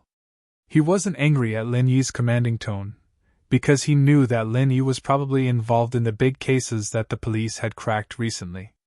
Plus, Linny and Ling Shan's relationship was very strange, and Lu Wangli had pretty much treated Linny as Ling Shan's boyfriend. Linny saw Falbert on the stretcher, and his face darkened. From the outside, Falbert's condition didn't look too good. Leave this place to me, everyone go back and rest. Linny walked over and said to the medical staff who were busy with the work. The medical staff didn't know who Linny was, and they looked at Linny curiously when they heard him, but they didn't leave. You guys go back. He can handle it here. Lu Wangli knew that Linny wasn't simple, so he spoke up to help Linny. I'm sorry, officer. It's our duty to save lives and help the injured. We can't leave until we receive orders from our superiors. A leading medic walked over and said to Lu Wangli, Are you from the First People's Hospital or the Second People's Hospital? I'll talk to your dean. Linny was anxious. It wasn't that Linny didn't trust these medical staff, but they couldn't save Falbert at all. First People's Hospital. The medic didn't hide anything. He wasn't sure of Linny's identity, but he couldn't leave without his superior's order. Linny quickly dialed Guan Xuemin's number and told him what had happened. He then asked for the medical staff's number. When the nurse heard that Linny was calling Guan Xuemin, she was stunned and asked, May I ask if you're calling Guan Xuemin? Yes. Do you know him? Linny was delighted and asked, Which doctor in Songtan doesn't know Professor Guan? The doctor said, Are you someone recommended by Professor Guan? Linny let out a sigh of relief. He directly passed the phone to the medical staff and said, I'm Guan Xuemin's disciple. Leave this to me.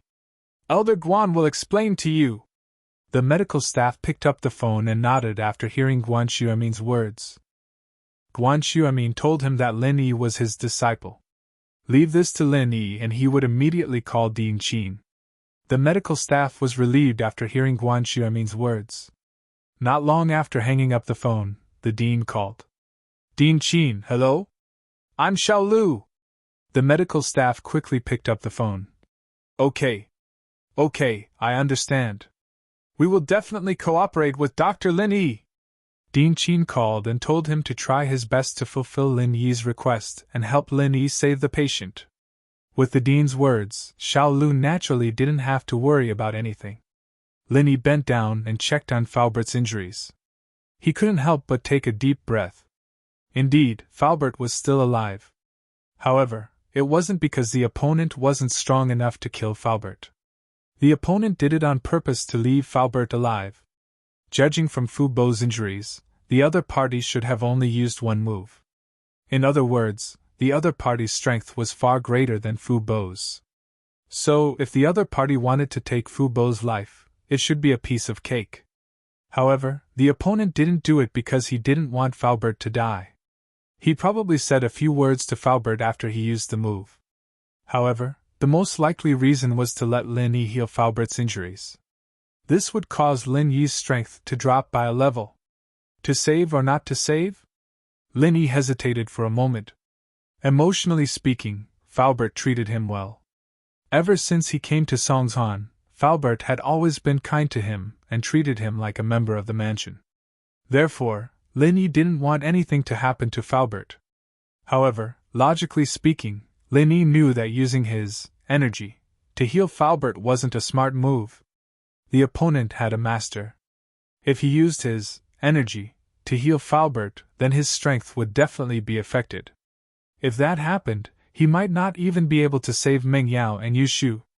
Although the energy could be easily obtained from the Jade Space, it still needed time. Lin Yi didn't know if he could make it in time. Lin Yi gritted his teeth. He had to save Faubert first.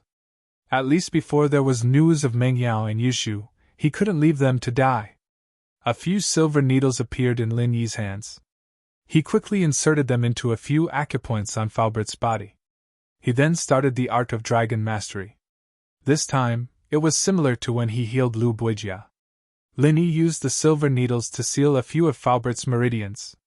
Lin Yi planned to use his energy to prolong Faubert's life first, but he didn't plan to directly heal him. Because Lin Yi knew very well how terrifying the amount of energy needed to heal a person who was on the verge of death was. He was afraid that after he healed Faubert, he would enter automatic sleep mode. Doing this now was undoubtedly very dangerous. Right now, Lin Yi could only use a small portion of his energy to prolong Faubert's life. As long as he stayed alive, Lin Yi would have time to heal him after everything was over. But whether or not Faubert's martial arts could be preserved was another matter. A physical practitioner with such a serious injury was probably completely crippled. Although Lin Yi could use his energy to create a golden-class dog, he couldn't use it to create a golden-class master. The amount of energy required for a human and a dog was worlds apart. Creating a golden-class dog would force Lin Yi into hibernation mode, let alone a golden-class master. If it were possible, Xiao Xiao would have been a golden-class master a long time ago. Chapter 877. The Target. Lin Yi breathed out in relief. Faubert's life was safe. Whether or not he could recover his strength wasn't something Lin Yi cared about. This was all Lin Yi could do. Even so, Lin Yi was sweating profusely. He'd used up quite a bit of energy. After all, that palm strike was enough to take Faubert's life. Lin Yi hadn't healed Faubert completely, but that was only the body and bones. Lin Yi had to use his energy to repair the organs, otherwise any damage to any organ would be enough to take Faubert's life. If it weren't for Faubert's extraordinary physique, a normal person wouldn't be able to hold on until now. Lin Yi wiped the sweat off his forehead and raised his head to see Ling Shan and Ping Zhan already there, looking at him anxiously. Ling Shan had seen Lin Yi heal before, and after she arrived, she sent everyone around Lin Yi away, sending Lu Wangli and his platoon to protect Lin Yi, preventing anyone from disturbing Lin Yi. How is it? Ping Zhan's face was very serious, his eyebrows furrowed. He was worried about his daughter's safety, but he was also worried about Faubert's injuries. His life is safe, but I can't say if he'll be able to recover his strength. After all, Faubert is a physical practitioner, and his body was damaged to this extent. Lin Yi shrugged. His energy could only restore the damaged parts to their original state, as if he'd been reborn, but he couldn't make Faubert's body and bones return to their original state. That was something that could only be achieved after a long period of training, and it wasn't something that Lin Yi's energy could change. It wasn't like the qi of a spiritual practitioner, which could be replenished through energy conversion. This was the biggest difference between a spiritual practitioner and a physical practitioner. Once the meridians of an inner force expert were destroyed, the true qi in their body would not be able to be preserved, and they would become a cripple. On the other hand, once a physical expert's body suffered a serious injury, even if he healed, his body would not be able to return to its previous state. He would basically be no different from a normal person. It's fine as long as you're alive. Ping Zhan let out a sigh of relief. It didn't matter if Falbert could recover his strength or not, as long as he could survive. Pingjan and Falbert may be master and servant in name, but they'd been together for so many years. Humans weren't plants or trees, so how could they be emotionless? The relationship between him and Falbert was more or less that of an old friend. Even if he had to go bankrupt, he'd still want Falbert to live. How are Yao Yao and Shu? Any news? Lin Yi's face was a little pale. Healing Falbert had obviously used up a lot of his stamina, and he wasn't suited for battle in this state. However, the situation was urgent, and he couldn't afford to rest. The 2 Aurora SUVs that the kidnappers drove were all fake, and they used the license plate of a car rental company in Dahai. After checking through the POS machine, the original car model was a Honda CR-V, and we can't confirm the identity of the kidnappers at the moment. Lu Wangli told him what he had found out from the investigation. The kidnappers are very cunning. They should have a strong anti-tracking ability. Only a few cameras on the main roads captured the 2 cars. After that, they disappeared. There are 2 possibilities. One is that the kidnappers changed cars, and the other is that the kidnappers intentionally avoided some cameras when they arrived at their destination. Pingjan nodded and sighed softly. He didn't even know who his opponent was this time, and he was completely at his wits' end. After hearing Lu Wangli's words, he couldn't help but turn to look at Lin Yi, hoping that he could give him an idea.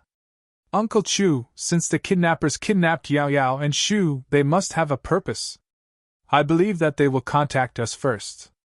Lin Yi sighed and said, if the kidnappers didn't want to use Yao Yao and Shu for some purpose, they wouldn't have kidnapped them. If it was just a grudge, then they would have been killed on the spot like Falbert. Yeah. But they're both girls. Pingjan actually thought of the same thing. Since the kidnappers kidnapped his daughter and Shu, they must be trying to use them for some purpose. But he was afraid that the kidnappers would be tempted. Instead of being troubled here, why don't we go back and wait for the kidnappers' call? Lin Yi suggested.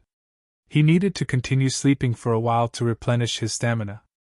Otherwise, even if there was news of the kidnappers, Lin Yi wouldn't be able to fight them. Okay.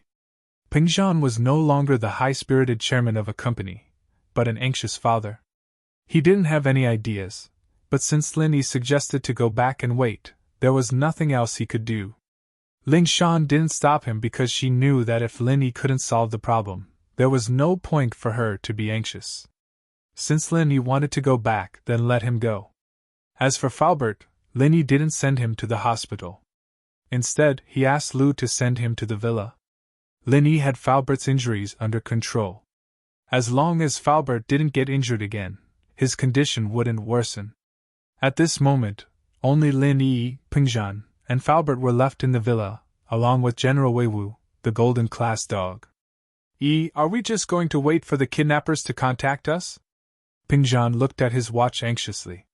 It had been more than an hour, and the kidnappers hadn't called yet. It made him restless. Other than that, I can't think of any better ideas. Lin Yi sighed as well. The most important thing is that I need to rest. I used up quite a bit of qi to control Uncle Fu's injuries, and I'm afraid that this is a trap set up by the enemy, leaving Uncle Fu alive on purpose to exhaust my strength. Lin Yi sighed as well. Pingjan's face stiffened when he heard Lin Yi's words. He didn't think so much before, but after hearing what Lin Yi said, he felt that it was very possible. He quickly said, go rest, I'll wait for the kidnapper's call. No need, it's fine on the sofa. Lin Yi said and closed his eyes, entering into a state of fake sleep. Lin Yi didn't sleep soundly. After entering the Jade space, he still knew what was happening outside. Although Lin Yi entered the Jade space and tried his best to absorb the energy in the space, his brain didn't rest at all. He kept guessing who the kidnappers were. According to the sequence of events, Lin Yi locked onto 2 people. One was House Yu's Yukuin, and the other was Jin Ingjun. Chapter 878. The kidnappers' demands with House Yu's style of doing things. They should be here for revenge. Why did they kidnap Meng Yao and Yushu? After killing Falbert, they should be here for him. However, the kidnappers didn't do that. So, Linny thought for a long time and crossed out the possibility of House Yu, leaving only Jiningjun. Although Linny didn't know Jiningjun's background, if Jiningjun could really find such a master to help him, he might be able to do what he did. Firstly, although Jiningjun had a grudge against him, the grudge wasn't with him but with Meng Yao and Yushu. Meng Yao and Yushu were the ones who made him lose face in the billiard room. Although he helped them secretly, Jiningjun didn't know that. After that, at the door of the billiard room, although he was the one who punished him, the one who asked him to punish him was Yushu. So if the kidnappers were Jiningjun's men, everything would be explained. However, Linny felt uneasy when he thought that the kidnappers were Jiningjun. Jiningjun had been drooling over Meng Yao and Yushu for a long time. Would he do anything to them after this kidnapping? Lu Wenli's deduction was correct. The kidnappers had changed their car in a secluded place. Two identical Land Rovers on the road was simply too eye-catching, and it would easily attract the attention of the police. So, in an empty alley, the man in black and Ma Zhu brought Meng Yao and Yushu to an old Toyota Previa that had been prepared. Previa was also called the Tyrant. It was an early model of business car and there were a lot of them in the market. After changing the car, the group of people didn't stand out and looked very ordinary. As for the two Land Rovers, the people who had contacted them quickly removed the fake license plates and replaced them with real license plates. Each person took one and drove off in two different directions. This way, no one would suspect them anymore. After getting in the car, one of the men in black called Jiningjun.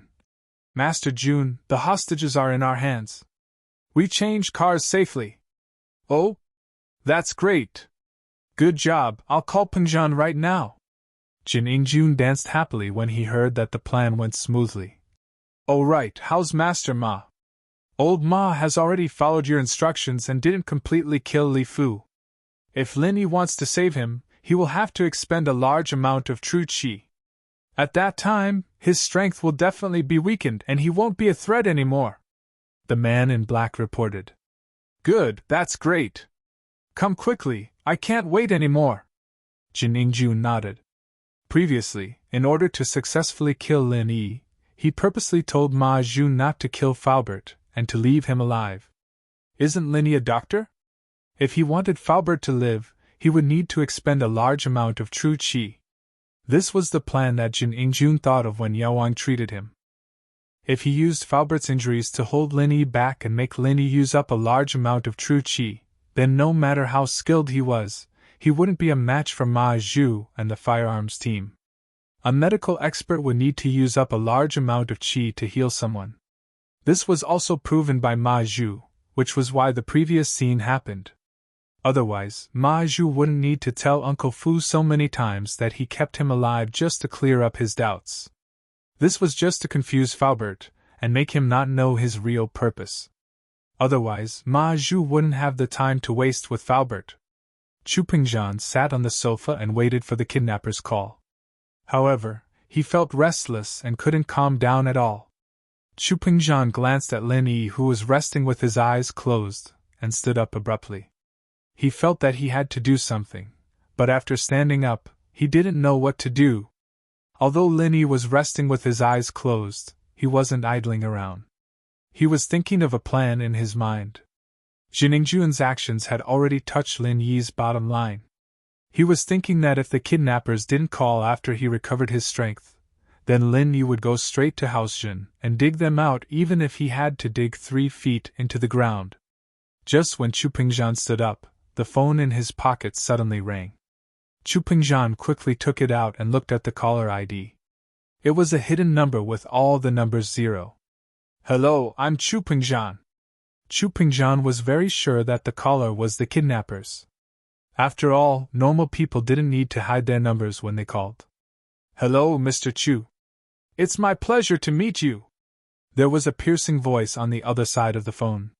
It was obvious that the voice had been changed by a voice changer.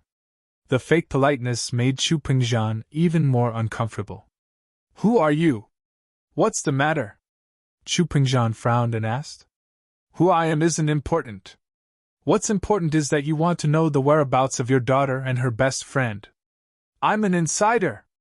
Wahahaha! The person on the phone was unscrupulous and fearless.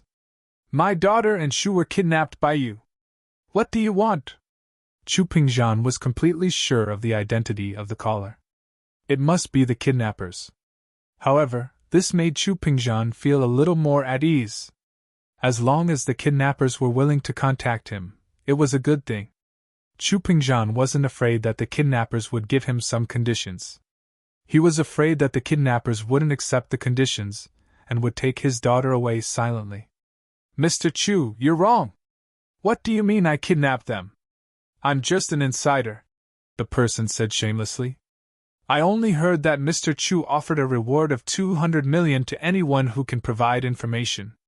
Is that true? Pingzhan was infuriated by the caller. What the hell was this guy trying to do? He wanted a ransom, but he said it was a bounty. Yes. But Chu Pingzhan knew that he shouldn't anger the kidnappers.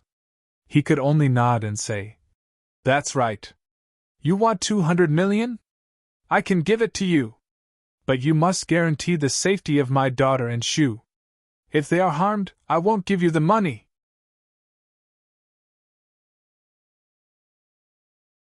Chapter 879. Another 50 million indeed. Jin Dezhou had investigated Pingzhan Industries and Pingzhan's personal assets, and the amount he was asking for was within the limits of what Pingzhan could accept. He only wanted cash, not shares or real estate, since he couldn't sell them at all. Wouldn't he be waiting for the police to catch him? He wasn't an idiot. Mr. Chu, I'm just a good Samaritan, and I can only guarantee that your daughter and her best friend come back alive. As for whether or not they get hurt, that's not my concern. That's what the kidnappers do, the caller said shamelessly, not afraid of Pingzhan's threat at all. Pingzhan's heart froze. He was afraid that his daughter and Shu would be harmed by the kidnappers, and it was highly likely that they would do that. Pingzhan gripped the phone tightly, his body trembling. How can I not hurt Yao Yao and Shu? I can give you however much you want. Oh? It seems like you don't want to work with me anymore, Mr. Chu? The caller changed the topic with a cold smile. All right then, just wait to collect your daughter's and her best friend's bodies. Wait. Pingzhan sighed. It seemed like his daughter and Shu coming back alive was already a blessing, and he couldn't care less about the humiliation. It wasn't something his daughter and Shu wanted, and it was fine as long as they didn't make it public. It was better than dying. Oh? Did you change your mind again, Mr. Chu? The caller seemed to know that Pingzhan would change his mind and continue the conversation. All right, I promise you, but please don't hurt them. If possible, I'll think of a way to give you another 50 million as compensation, Pingzhan said. I, Pingzhan, am a man of my word. You can ask around in the business world about my trustworthiness. I'm a man of my word. I hope you can trust me.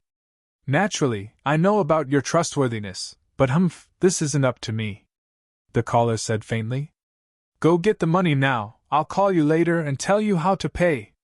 No problem, I'll prepare it as soon as possible, Pingzhan said. Don't call the police, or your daughter will die a horrible death, the caller reminded Pingzhan. Pingzhan smiled coldly inwardly. Weren't you supposed to be a good Samaritan? I'm not allowed to call the police again. Did he finally give himself away? But Pingzhan, naturally, wouldn't say what he was thinking.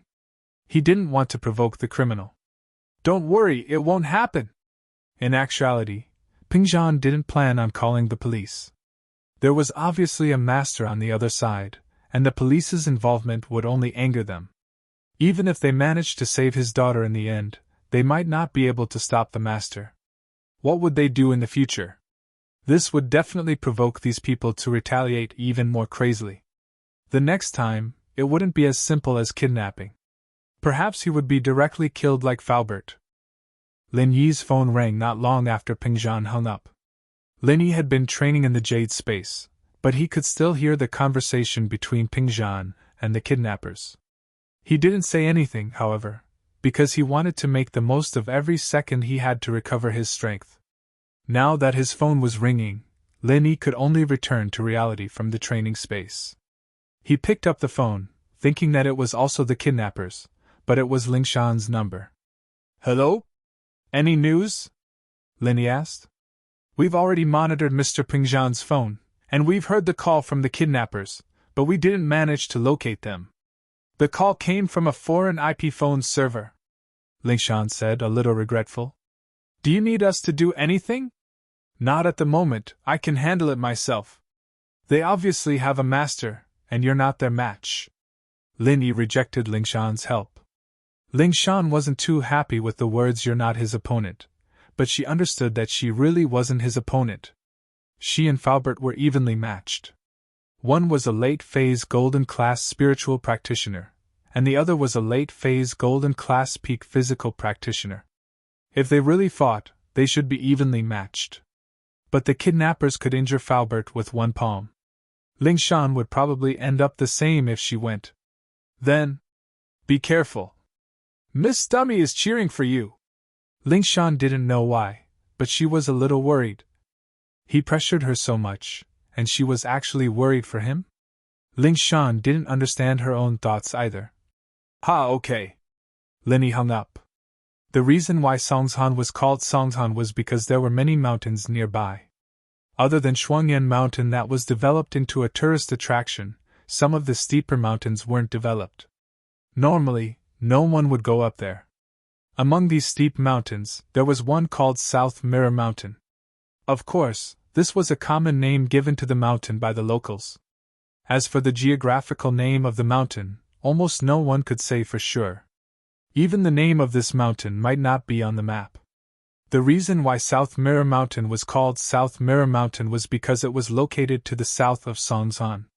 The name Mirror meant that the mountain was very steep and full of rocks.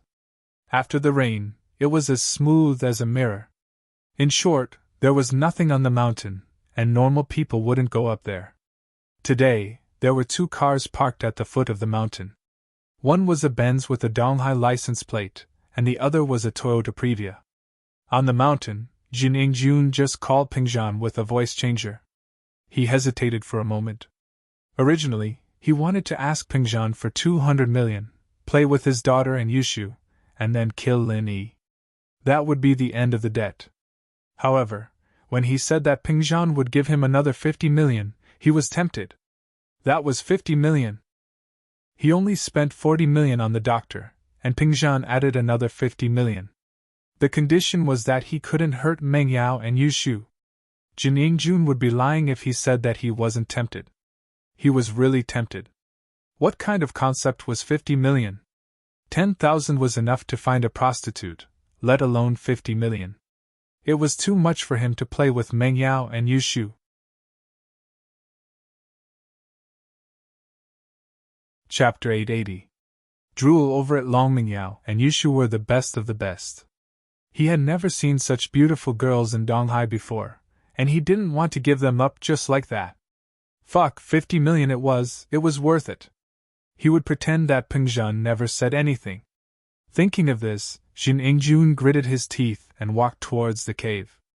After negotiating the price with Pingzhan, it was time for him to enjoy the 2 beauties. After Meng Yao and Yushu woke up, they realized that their hands and feet were tied up and they were thrown into a cave. The light was dim, and they couldn't see clearly. Yao Yao sis? Are you awake? Yushu subconsciously called Meng Yao as soon as she woke up. Yes. Meng Yao woke up 10 minutes earlier than Yushu. She was looking around the cave with an indescribable sadness on her face. The scene of Faubert flying out kept appearing in her mind. Meng Yao really hoped that it was just a dream and everything would be over when she woke up, but it wasn't a dream. Where are we? Are we dreaming? Yushu just woke up and was a little dazed. We're not dreaming, we're caught. Meng Yao shook her head and said sadly. I wonder how Faubert is. Is he okay? He should be okay. Don't forget that Shield Bro is a miracle doctor. He can even cure General Weiwu. Yushu was very optimistic. It's not the same. If Lin Yi wants to save Faubert, he'll need a lot of time and use up a lot of pure energy. If he wants to save us now, he can't save Faubert. Meng Yao thought that Lin Yi would save Faubert, but the more she thought about it, the less likely it was, unless Lin Yi didn't care about her and Shu anymore. Yushu heard Meng Yao's words and started to worry. You guys woke up? That's great, if not, I'll have to wake you up. I don't like unresponsive women. Jin Ingjun walked into the cave and was surprised to see Meng Yao and Yushu awake. Jin Ingjun? It's you? So you kidnapped us? Meng Yao was trying to guess who captured them and who had such a deep grudge against them that they wanted to kill Faubert, but she didn't expect it to be Jin Ingjun. Haha, that's right, it's me. Jin Ingjun laughed. How is it? You didn't expect this, did you? I didn't expect that. We don't have any deep hatred, do we? Why did you do it? Meng Yao asked. She was trying her best to buy time. She knew that the longer she delayed, the more time Lin Yi would have to save them. No. You made me have a crooked mouth and crippled legs, and you say I don't have a deep hatred for you? The most infuriating thing is that he even did something to my body, causing me to be impotent. Jin Ingjun was enraged when Meng Yao mentioned the hatred between them. His eyes were filled with anger. Thank God Yao Wang saved me, or I would have become a living eunuch. This was all because I kicked an old lady who was picking up scraps, and what I kicked was the sack in her hands, and you guys let that bastard do this to me. Don't you think this is a deep grudge? Meng Yao and Yushu paused.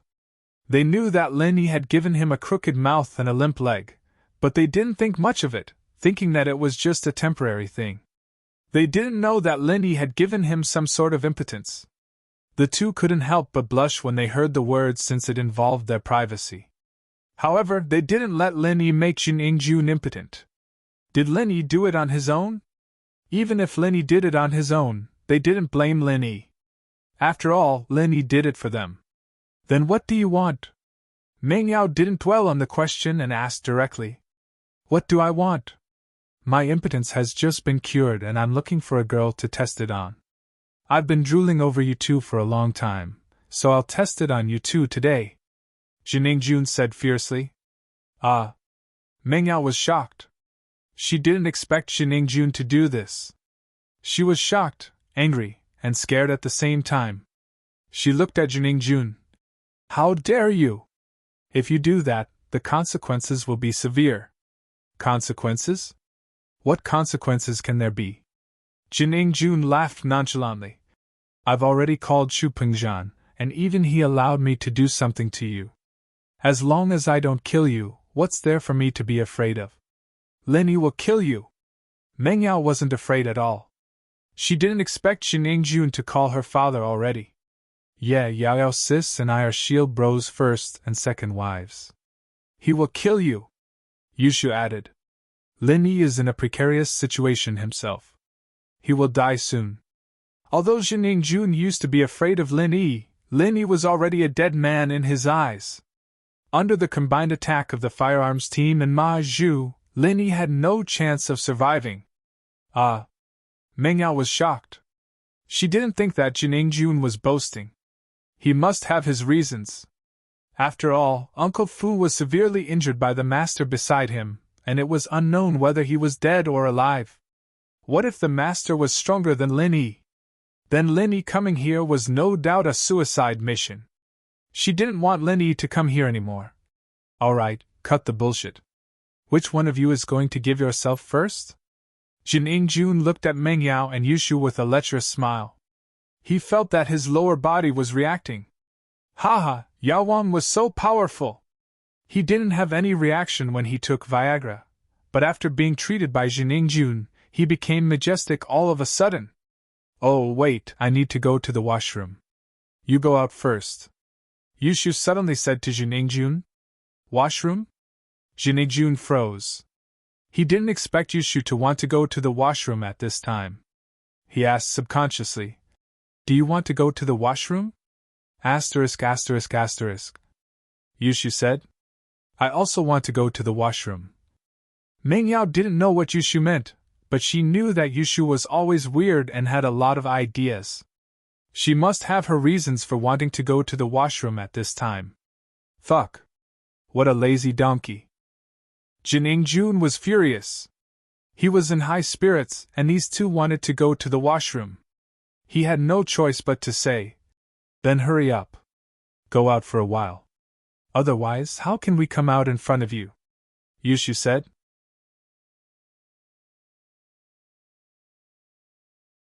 Chapter 881. You win. "No, if you don't go out, I can't come out. I will pee my pants."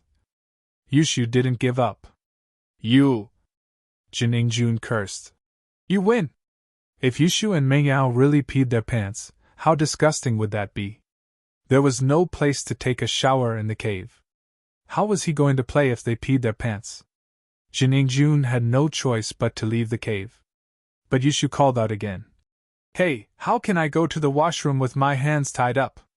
Jun cursed Yushu for being a busybody. He walked over, lowered his head and untied the ropes on Yushu's hands and feet. Under the dim light in the cave, Yushu's blush made her look even more alluring. Jun was tempted and he wanted to grab her breasts. A girl with a child's face and huge breasts was rare. Just when Jun wanted to have some fun, Yushu said, "Don't touch me. I will pee my pants if you touch me." "Huh!" Jun was shocked by Yushu's words. His hands that were hanging in the air stopped abruptly. He glared at Yushu. "Why are you so troublesome? Hurry up, you will really pee your pants later." Yushu ignored Jun and continued to rush him. Jun scoffed, stood up, and walked out of the cave. He wanted to peek in from the outside, but the blinding light from the outside was a stark contrast to the darkness in the cave. He couldn't see anything from the outside. It was pitch black. Jun could only give up and go check on the gun team's ambush. He had to make sure that after he lured Lin Yi here, he would shoot Lin Yi to death. However, he couldn't expose his men and raise Lin Yi's vigilance. It was hard to hide in the sparse forest on the mountain, so the gun team could only find a rock to cover themselves and hope that Lin Yi would kill them in one shot. In the cave, Yushu wasn't in a hurry to go to the washroom. She opened her bag first, thinking that the men in black had taken her phone but not her bag. The bag was still straddling her even when they were tied up. "Shoo, what are you doing? Aren't you going to the washroom?" Mengyao asked. "What for? We didn't even drink water in the morning. I tricked Jun to go out so that we can prepare ourselves. We can't let him do that," Yushu said as she quickly flipped through her bag. Mengyao frowned. "You have a way to avoid it?" "Yeah, I don't like him." "Yao sis, you should save your first time for Shio bro. How can you give it to an idiot like him?" Yushu nodded. "Why am I involved again? You wanted to give it to Lin Yi, didn't you?" Mengyao didn't know whether to laugh or cry as she glared at Yushu, still in the mood to joke around at a time like this. "Oh, you have to think about it first, I'm the small wife," Yushu suddenly shouted in surprise. "I found it!" Mengyao looked at the thing in Yushu's hands.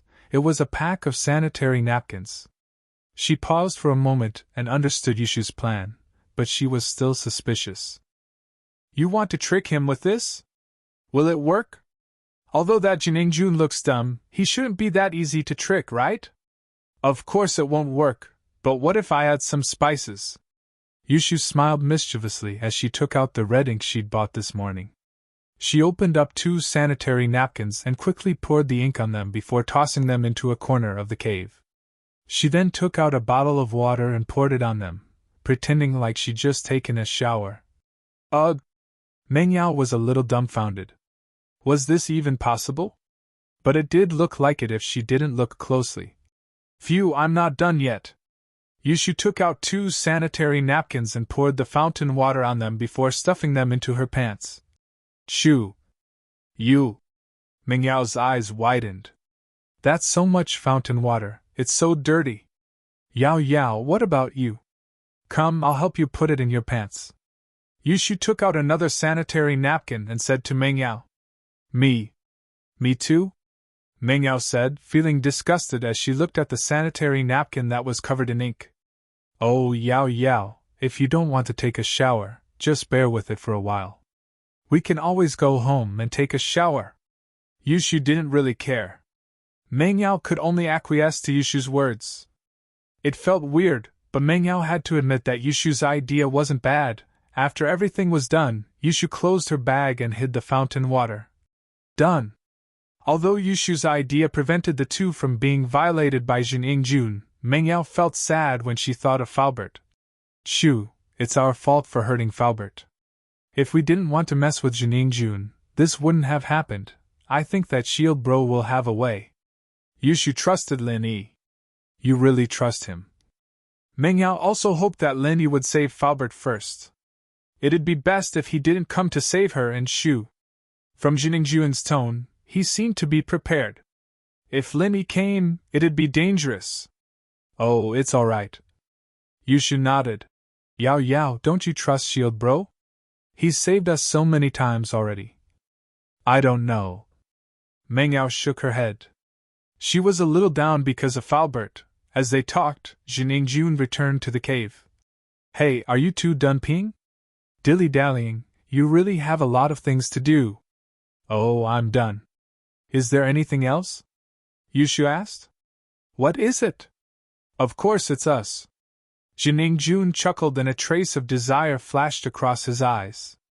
I don't think you can do it today. Yushu said regretfully. Can't do it? You think I can't do it? If I say I can, then I must. Jun was amused by Yushu's words. She was already in his hands and she was still saying such childish words. No, I mean we're here for that. Yushu said with a shrug. Doing that? Which one? Jun froze for a second and reacted immediately. He looked at Yushu in disbelief. Really? Are you lying to a ghost? But you're not a ghost. Yushu shook her head. If you don't believe me, look over there. There's our sanitary napkins.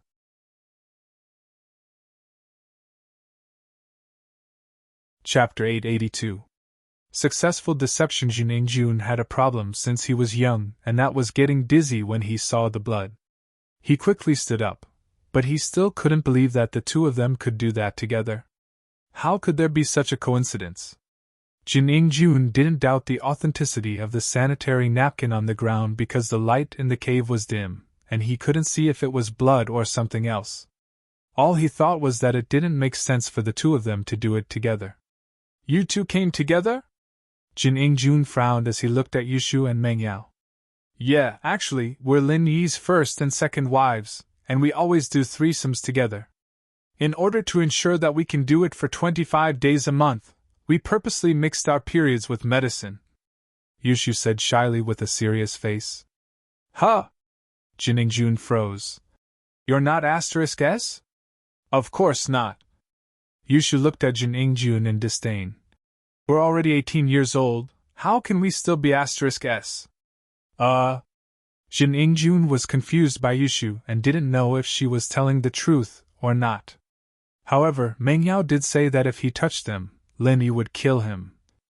Could they really be Lin Yi's first and second wives? Wasn't Lin Yi a bodyguard? That's right, a master of medicine like Lin Yi would be treated like a VIP no matter where he went. Even Master Bing respected Yao Wang, so how could Lin Yi be willing to be a follower for two girls? Jun didn't believe that Lin Yi had nothing to do with them. Now, it seemed like Yushu wasn't lying. You're not lying? Take off your pants, let me check. Jun would believe it if Meng Yao did it, but Yushu was too cunning and he didn't believe her. Oh, okay. I'll show it to you, turn around first. Yushu said to Jun. Don't play tricks, take off your pants and let me see.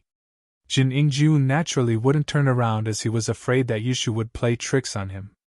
Okay, I'll take it out for you to see. Yushu turned around and quickly took out something from her pants and passed it to Jun. Here. Jun was shocked when Yushu handed him something bloody. He subconsciously moved back and took a closer look. It was indeed a sanitary napkin with blood on it. He quickly waved his hand. Take it away, take it away!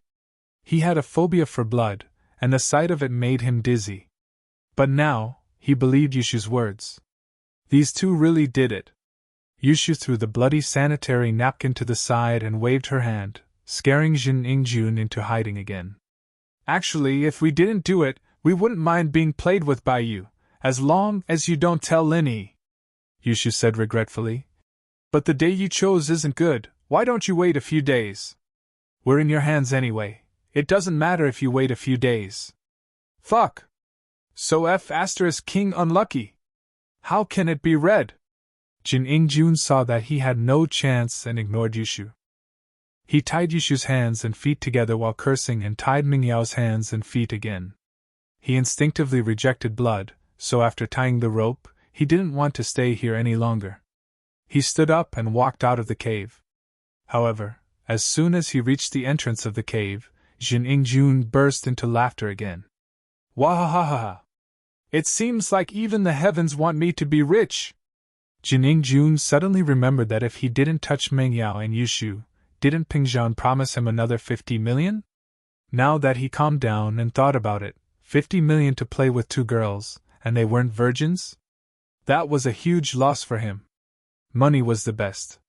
With 50 million, he could get any girl he wanted. Jin Ingjun gave up on the idea of violating Mengyao and Yushu and became more rational.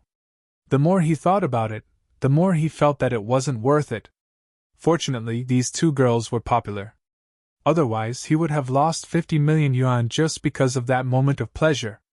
Jin Ingjun picked up his phone and dialed Pingzhan's number again. Pingzhan wanted to discuss a plan with Lin Yi after receiving the call, but Lingshan's call came before he could even open his mouth. The kidnappers asked for 200 million, Pingzhan said after Lingshan and Lin Yi hung up. The kidnappers asked for 200 million, then give it to him. I'm just afraid that he won't be able to spend it even if he takes it, Lin Yi said indifferently. I also think so.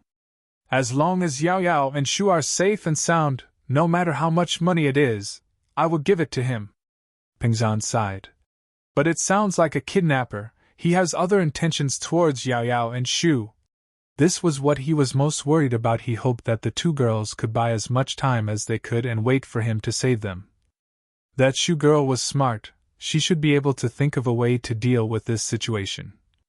As the two were talking, Pingzhan's phone rang again. Pingzhan looked at the caller ID with a serious expression.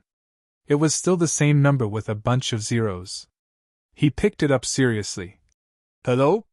Mr. Chu, after careful consideration, I've decided to accept your suggestion. 250 million, I won't hurt your daughter and her best friend. What do you think? Jin Ingjun was glad that he didn't have sex with Mengyao and Yushu. If he did, he would lose the money. Okay, I agree. 250 million it is. Pingzhan was surprised and happy after hearing Jin Ingjun's words. He had already prepared for the worst and didn't expect the kidnappers to agree to his suggestion. It seemed like the kidnappers valued money more than anything else. Pingzhan didn't know that Yushu caused a strange incident that made Jin Ingjun give up. Great! But I don't want you to give it to me later. I want you to give me 250 million together, is that okay? Although Jin Ingjun knew that Pingzhan had a good reputation, that was only for business partners. He was playing the role of a kidnapper. How could he talk about his reputation with a kidnapper?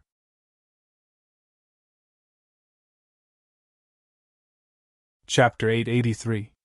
Chapter 0882, Borrowing money from Lin Yi. With that thought, Pingzhan nodded. Okay, I promise you. But how can I give you the money? After I give it to you, will you let my daughter and Shu go immediately? I'll give you an account and you can transfer the money there. After I check the account, I'll give you an address. Tell the man named Lin Yi to pick up your daughter and her best friend. Remember, he can only come alone. If there are too many people, we will kill the hostages, Jin Ingjun said. Of course, I believe that Mr. Chu is a smart man and won't call the police. The masters around me can kill Faubert, so naturally, they can also kill your family silently. Although Pingzhan was suspicious why Jin Ingjun asked Lin Yi to pick up the hostages, he only had Lin Yi by his side. If Lin Yi didn't go, who else could he ask? Okay, I won't call the police. I hope you will keep your promise, Pingzhan said. Don't worry, we kidnappers have our own rules. Just look at our professionalism, and you should believe that we are professionals. Jin Ningjun said. The account number is XXXXX. Jin Ningjun told him the account number, and after Peng Zhan wrote it down, he confirmed it with him before hanging up. After the threat, Jin Ningjun believed that Peng Zhan wouldn't dare to call the police. With Ma Zhu's strength, Peng Zhan would definitely be afraid that he would take revenge on him. Peng Zhan was now an influential figure in Peng Zhan Industries, so no one dared to say anything when Peng Zhan mobilized the company's cash flow. However, the total cash flow was only 210 million. Of course, this was at the expense of the company's future operations. Peng Zhan Industries wouldn't have a single cent of liquid funds left once the 210 million was taken out. It would be a fatal blow to Peng Zhan Industries, but Peng Zhan didn't care about that. He was worried about his daughter's safety. Even if he had to resign from his position as chairman and give his shares to the shareholders as compensation, he didn't mind. Linny didn't know much about business operations, but he did know what would happen if a company ran out of liquid funds. Uncle Chu, let me help you, Linny said when Peng Zhan was about to withdraw all of the company's funds. You? Peng Zhan was slightly taken aback. He didn't know that Linny and Fatty Lai had started a company, and Meng Yao didn't tell him either. He only thought that Linny and Fatty Lai had a good relationship, but he didn't know that Linny played a role in Miracle Dr. Guan's medical company. Ha! Linny took out his phone and called Fatty Lai. Fatty Lai, how much cash do you have? Boss? Cash?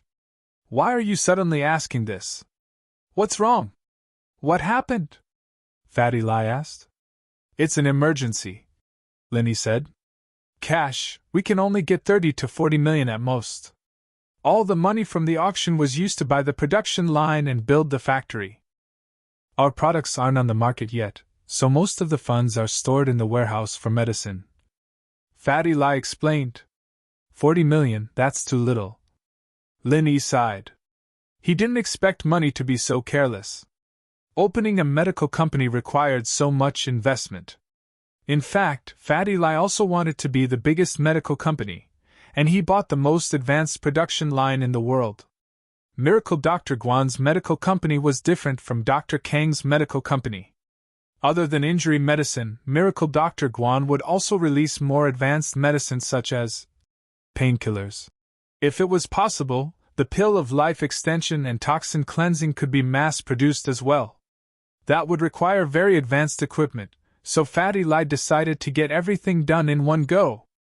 According to the current calculations, 30 to 40 million in liquid funds was enough to successfully push Miracle Dr. Guan's first hit product, Miracle Dr. Guan's injury medicine, onto the market. 30 to 40 million wasn't even needed. Because of the poisoning of the first middle school students, Miracle Dr. Guan's medical company's name had already spread far and wide. There was no need to advertise anymore. Once the product was put on the market and the sales increased, it could instantly generate hundreds of millions of profits. Lin Yi knew that Fatty Lai was planning according to the company's current situation. He probably didn't expect him to suddenly need money, so he didn't blame him.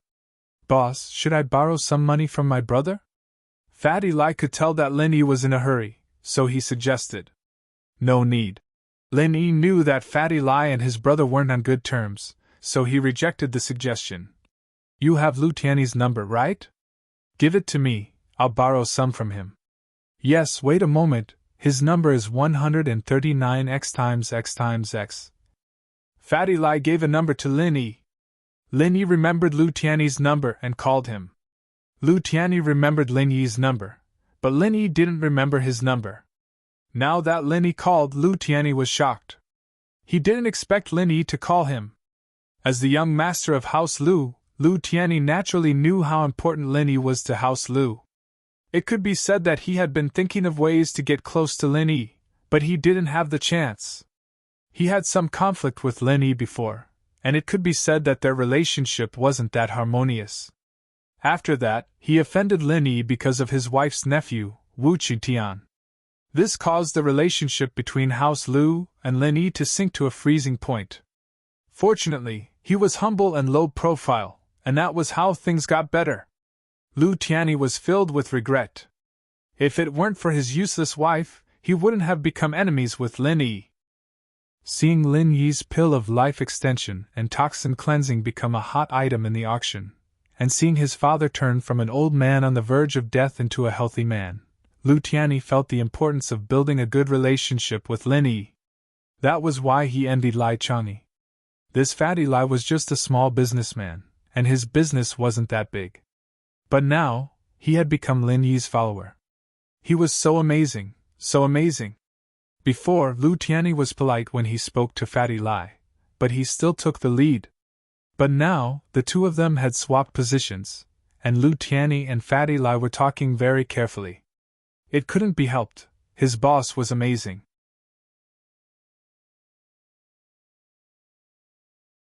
Chapter 884. A changed mind. So, Lu Tianyi knew that if he wanted to keep in touch with Lin Yi, he couldn't cut off contact with Fatty Lai, especially when Fatty Lai wasn't that powerful yet. In a few years, House Lai might even become the #1 noble house. However, Lu Tianyi didn't expect Lin Yi to call him. Lu Tianyi took a deep breath and picked up the phone carefully. "Hello, I'm Lu Tianyi. Mr. Lu? I'm Lin Yi, can you lend me 100 million? Lin Yi didn't waste time and said directly, "If you don't return it, I'll return you a pill or treat your family for free." Sure, it's just 100 million. Miracle Dr. Lin, if you want to use it, just take it. What do you mean by not returning it? Isn't it too vulgar to mention that? Lu Tianyi was just worrying about how to get closer to Lin Yi, and now Lin Yi called him to borrow money. Lu Tianyi was so happy that he could die. How could he not agree? As for whether Lin Yi would return the money or not, that was secondary.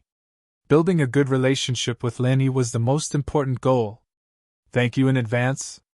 I'll text you an account number, and you can transfer it to me," Lin Yi said. "Okay, no problem." Lu Tianyi agreed quickly.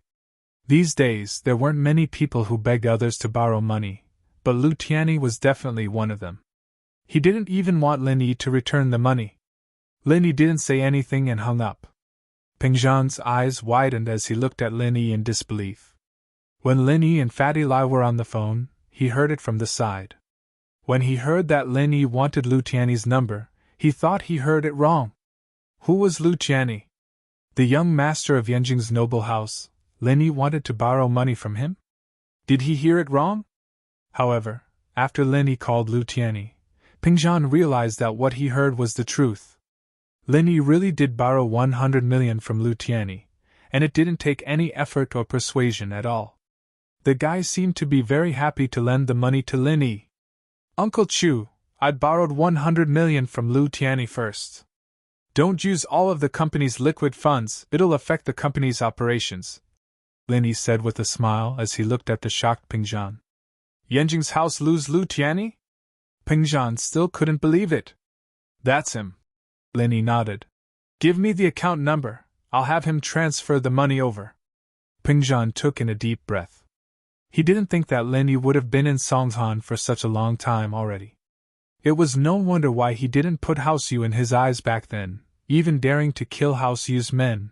As it turned out, Lin Yi borrowed 100 million from another noble house's young master in such a calm and unquestionable tone, and the guy was happy to lend it to him. With Lu Tianyi's 100 million, Peng Zhan easily transferred the remaining 150 million to the kidnapper's account number. About 10 minutes later, the kidnapper called again. It was still the same number that was full of zeros. Peng Zhan picked up the phone. "Hello? Mr. Chu, you have a good reputation, the ransom is in so quickly." Jin Ingjun was a little excited. He didn't know that being a kidnapper had such a bright future. He got 250 million just like that. Even if his father worked hard as a pirate, he wouldn't be able to get that much money in a year. If he kidnapped more people in the future, wouldn't he have an endless amount of money? "When can I see Yao and Shu?" Peng Zhan sighed in relief when he heard that the kidnapper didn't intend to go back on his words. "Since Mr. Chu is so straightforward, how can I disappoint you? I'll tell you the address, and you can tell Lin Yi to pick them up," Jin Ingjun said. "But I hope Mr. Chu remembers my words, don't call the police, or you'll have to bear the consequences." "No problem, I just hope that my daughter and Shu are safe, Pingzhan said solemnly. South Mirror Mountain, there are 2 cars at the foot of the mountain, a Mercedes-Benz 600 and a Toyota Previa. Just get someone to follow the road in front of the 2 cars, Jiningjun said. Okay, I'll remember it. Pingzhan knew about South Mirror Mountain, but he didn't expect the kidnapper to bring his daughter to such a desolate place. It wouldn't be easy to find them with just the police force. Jiningjun didn't say anything else and hung up the phone. He was waiting for Lin Yi to come and give Lin Yi a fatal blow, making him stay in South Mirror Mountain forever. He got the money, but the hatred between Jiningjun and Lin Yi hadn't been resolved yet. How much did this guy make him suffer? He must make him pay back 10 times, 100 times. South Mirror Mountain, Lin Yi, they specifically asked you to bring Yao Yao and Shu back.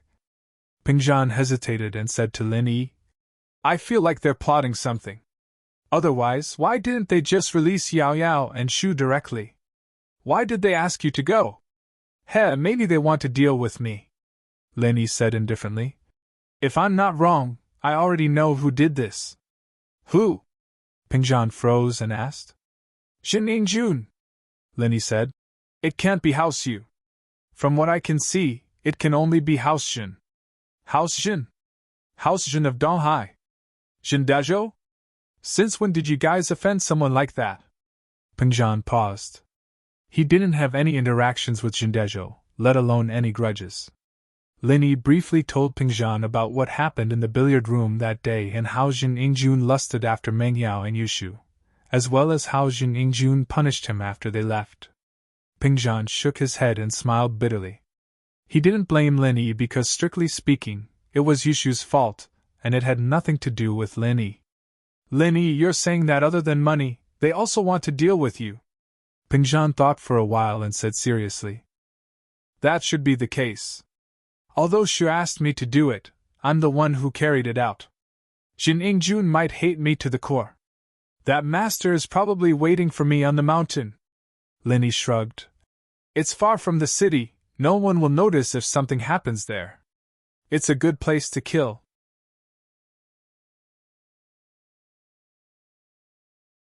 Chapter 885. Moving separately, this was obviously a trap. Since they saw through it, how could they go in? Ha, Uncle Chu, you're thinking the wrong way.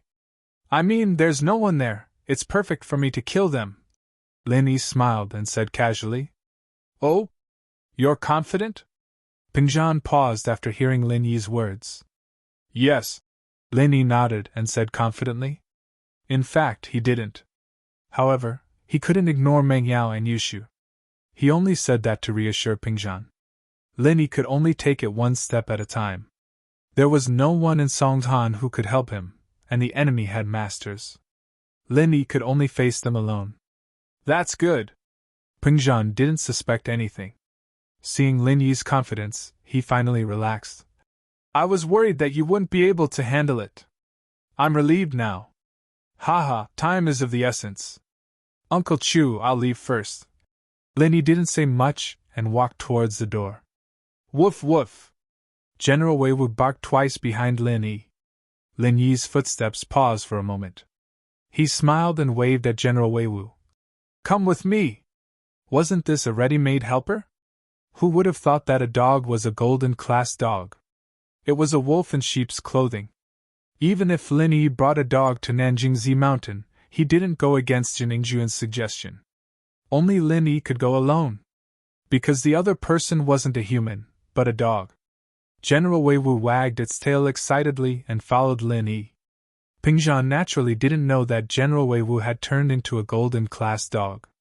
He thought that Lin Yi brought General Weiwu with him to make it easier for him to find Meng Yao. Just like last time at Mount Shuangyan, Lin Yi brought General Weiwu with him to track Meng Yao's scent.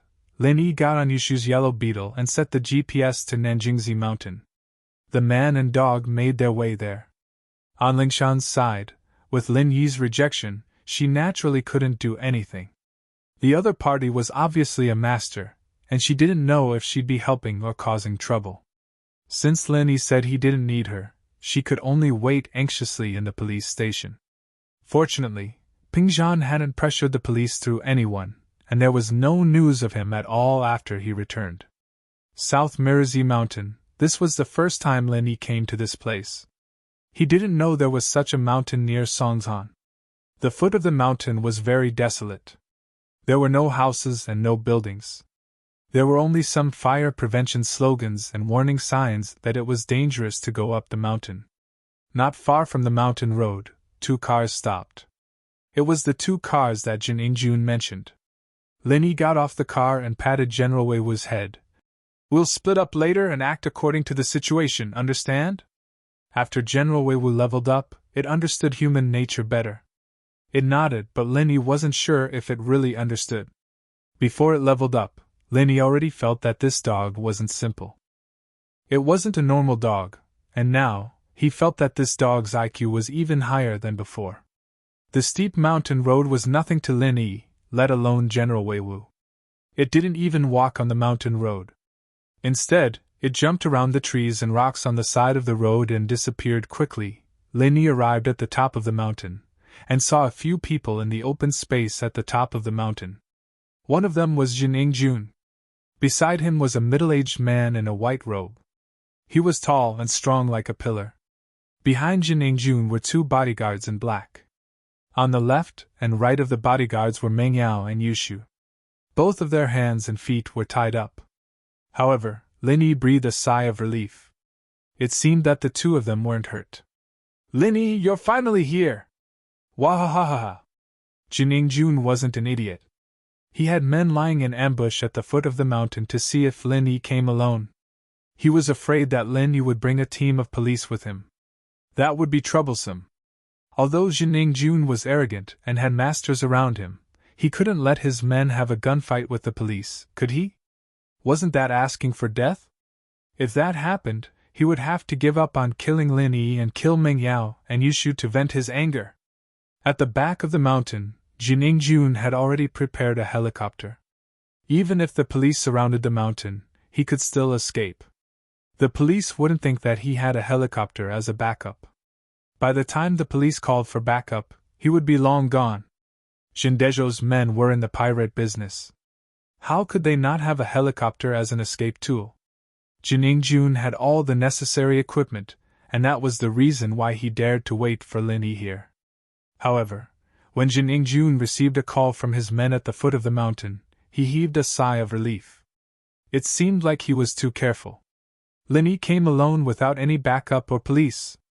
As for the dog beside Lin Yi, Jin Ingjun automatically filtered it out.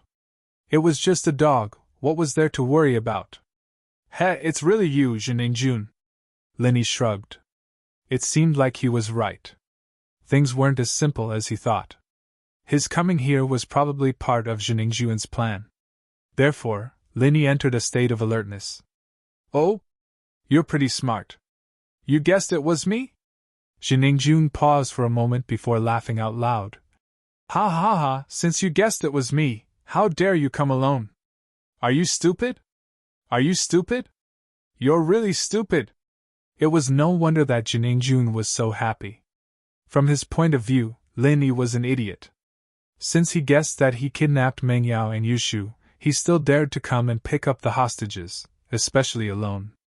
If he wasn't an idiot, then he was too arrogant. "Are you saying that I'm smart or stupid? Are you contradicting yourself?" Lin Yi couldn't help but laugh. "Are you stupid or am I stupid?" Meng Yao and Yushu were both here. Lin Yi made up his mind and started to think of a plan. Ever since he came to the top of the mountain, the Jade had been warning him non-stop. This meant that the mountain was full of danger and Lin Yi didn't know where the danger was.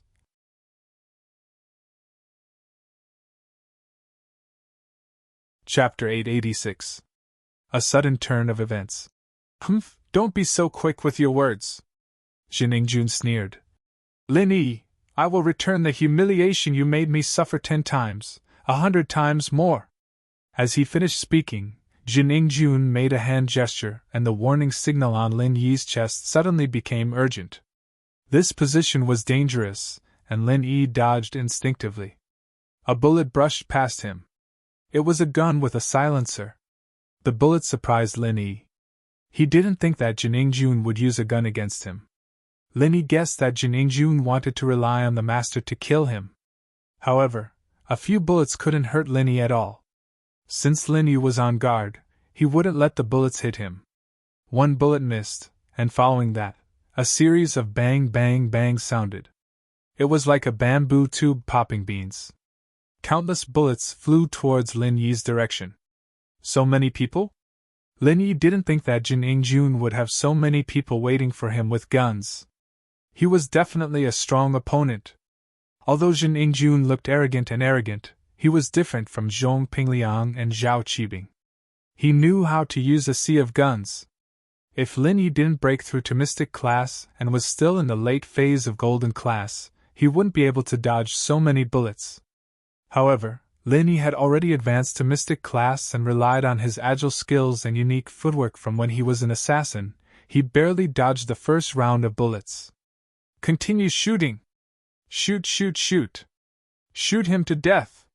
Jin Ingjun saw that Lin Yi narrowly dodged a round of bullets and he was instantly enraged. You bunch of idiots, you can't even kill one person with so many guns? Jin Ingjun was quite a distance away from Lin Yi and he wasn't worried that Lin Yi would rush over, so he spoke without restraint. After all, even if Lin Yi rushed over, he still had Ma Zhu with him.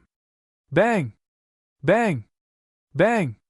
The dull gunshot sounded again, but this time, there was an accident. Ouch!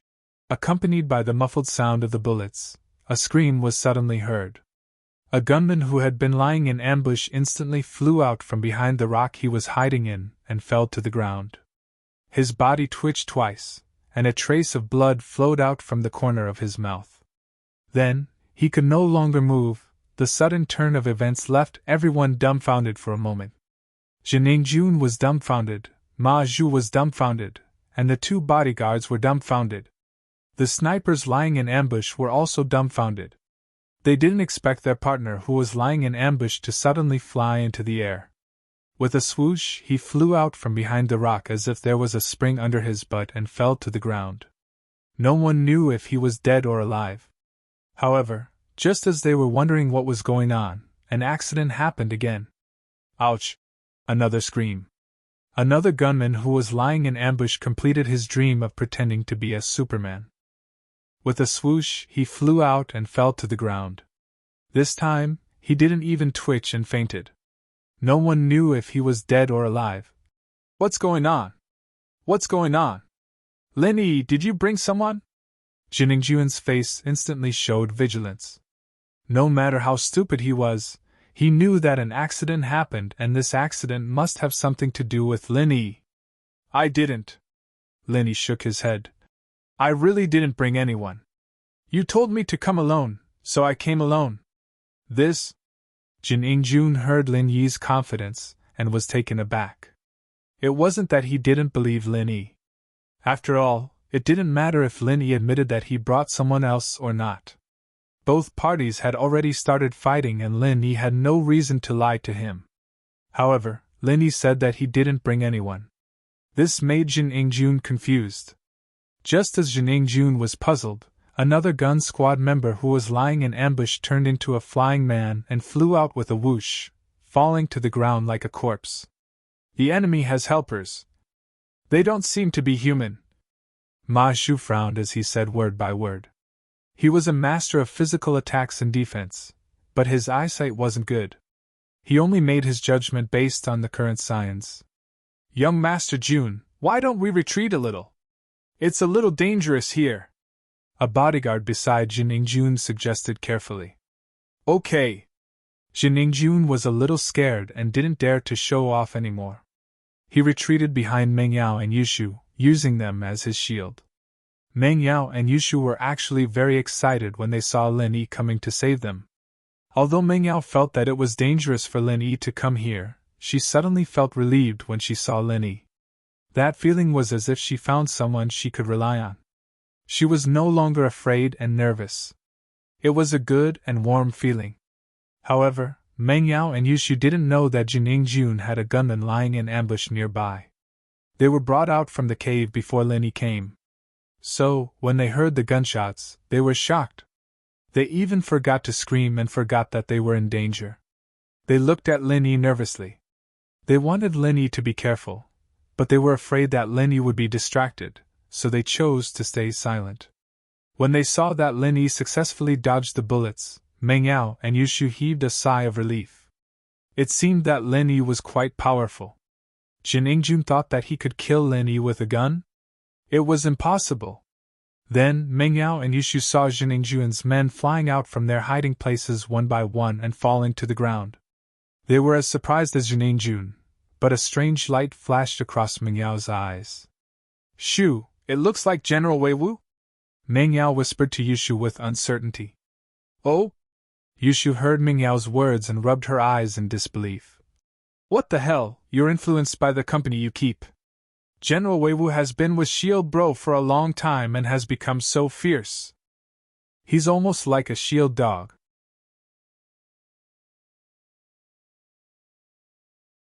Chapter 887. The General is Powerful. Whoosh. Another member of the firearm team flew out and fell to the ground dead. The situation was too horrifying. There was no warning at all. One by one, the members of the firearm team died, and it finally ignited their fear.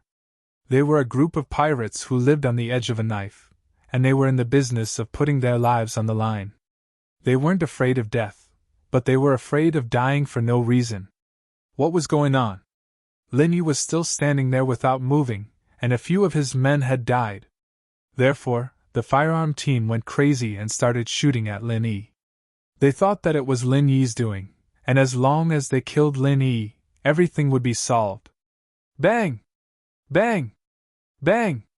Gunshots sounded everywhere, but there were still people who flew out from their hiding spots and died. Wah! Shoot him! Beat him to death! Jin Ingjun roared in anger. What the hell is this? Lin Yi, what the hell did you do? Lin Yi's lips curved into a cold smile. Firearm team? Just wait for your death. Since you're lying in ambush here, you should be prepared to die. However, although Lin Yi was disdainful of the firearm team, he didn't let his guard down. These people had gone crazy and started shooting randomly.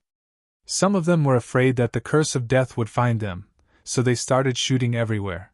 As he dodged the bullets, he moved closer to Meng Yao and Yushu as fast as he could.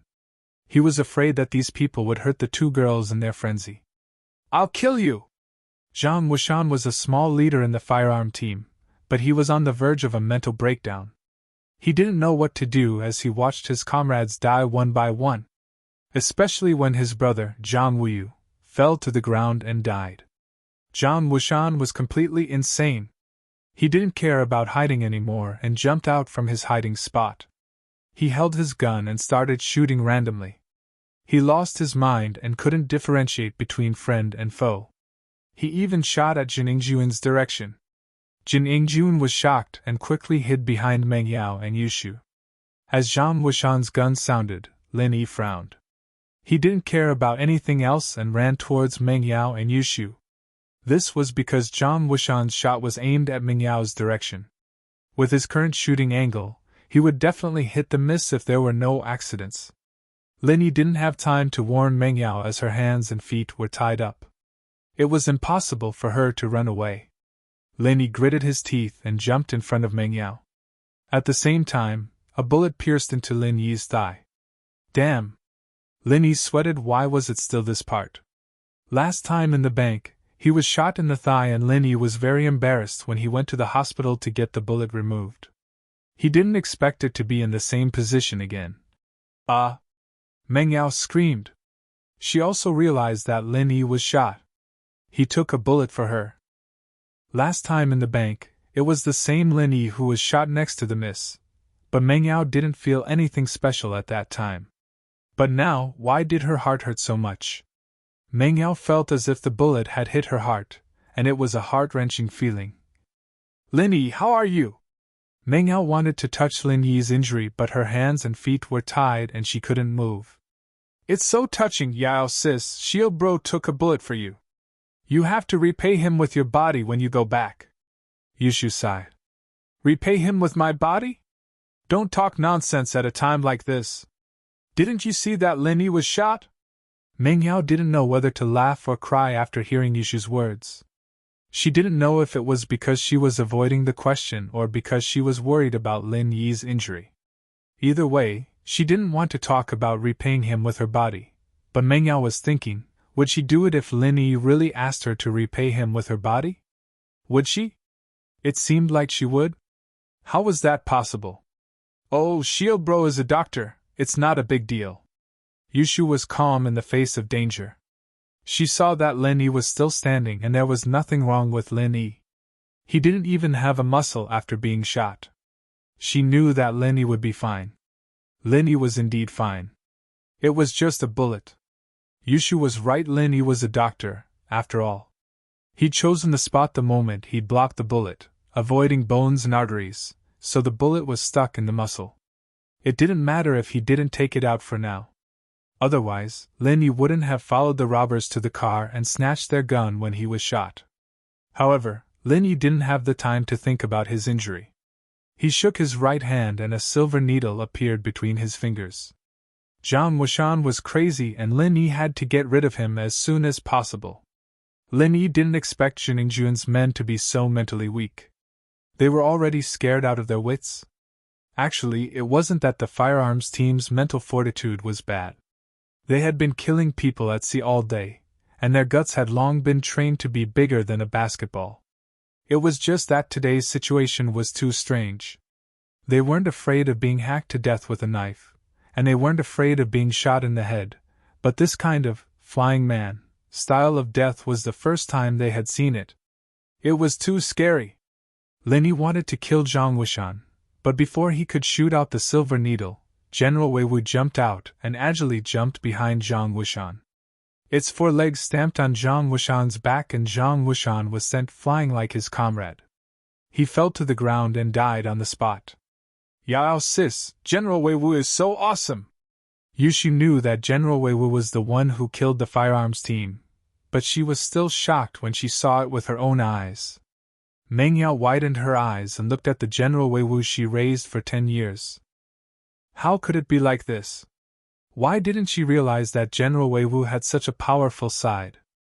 It seemed like it was different after Lin Yi healed it last time? Jiningjun finally understood how his men died. They were kicked to death by a dog? Wasn't this world too crazy? You're tuning into the Phoenix Knights YouTube channel. Don't forget to subscribe and join us on this journey to catch the most captivating stories.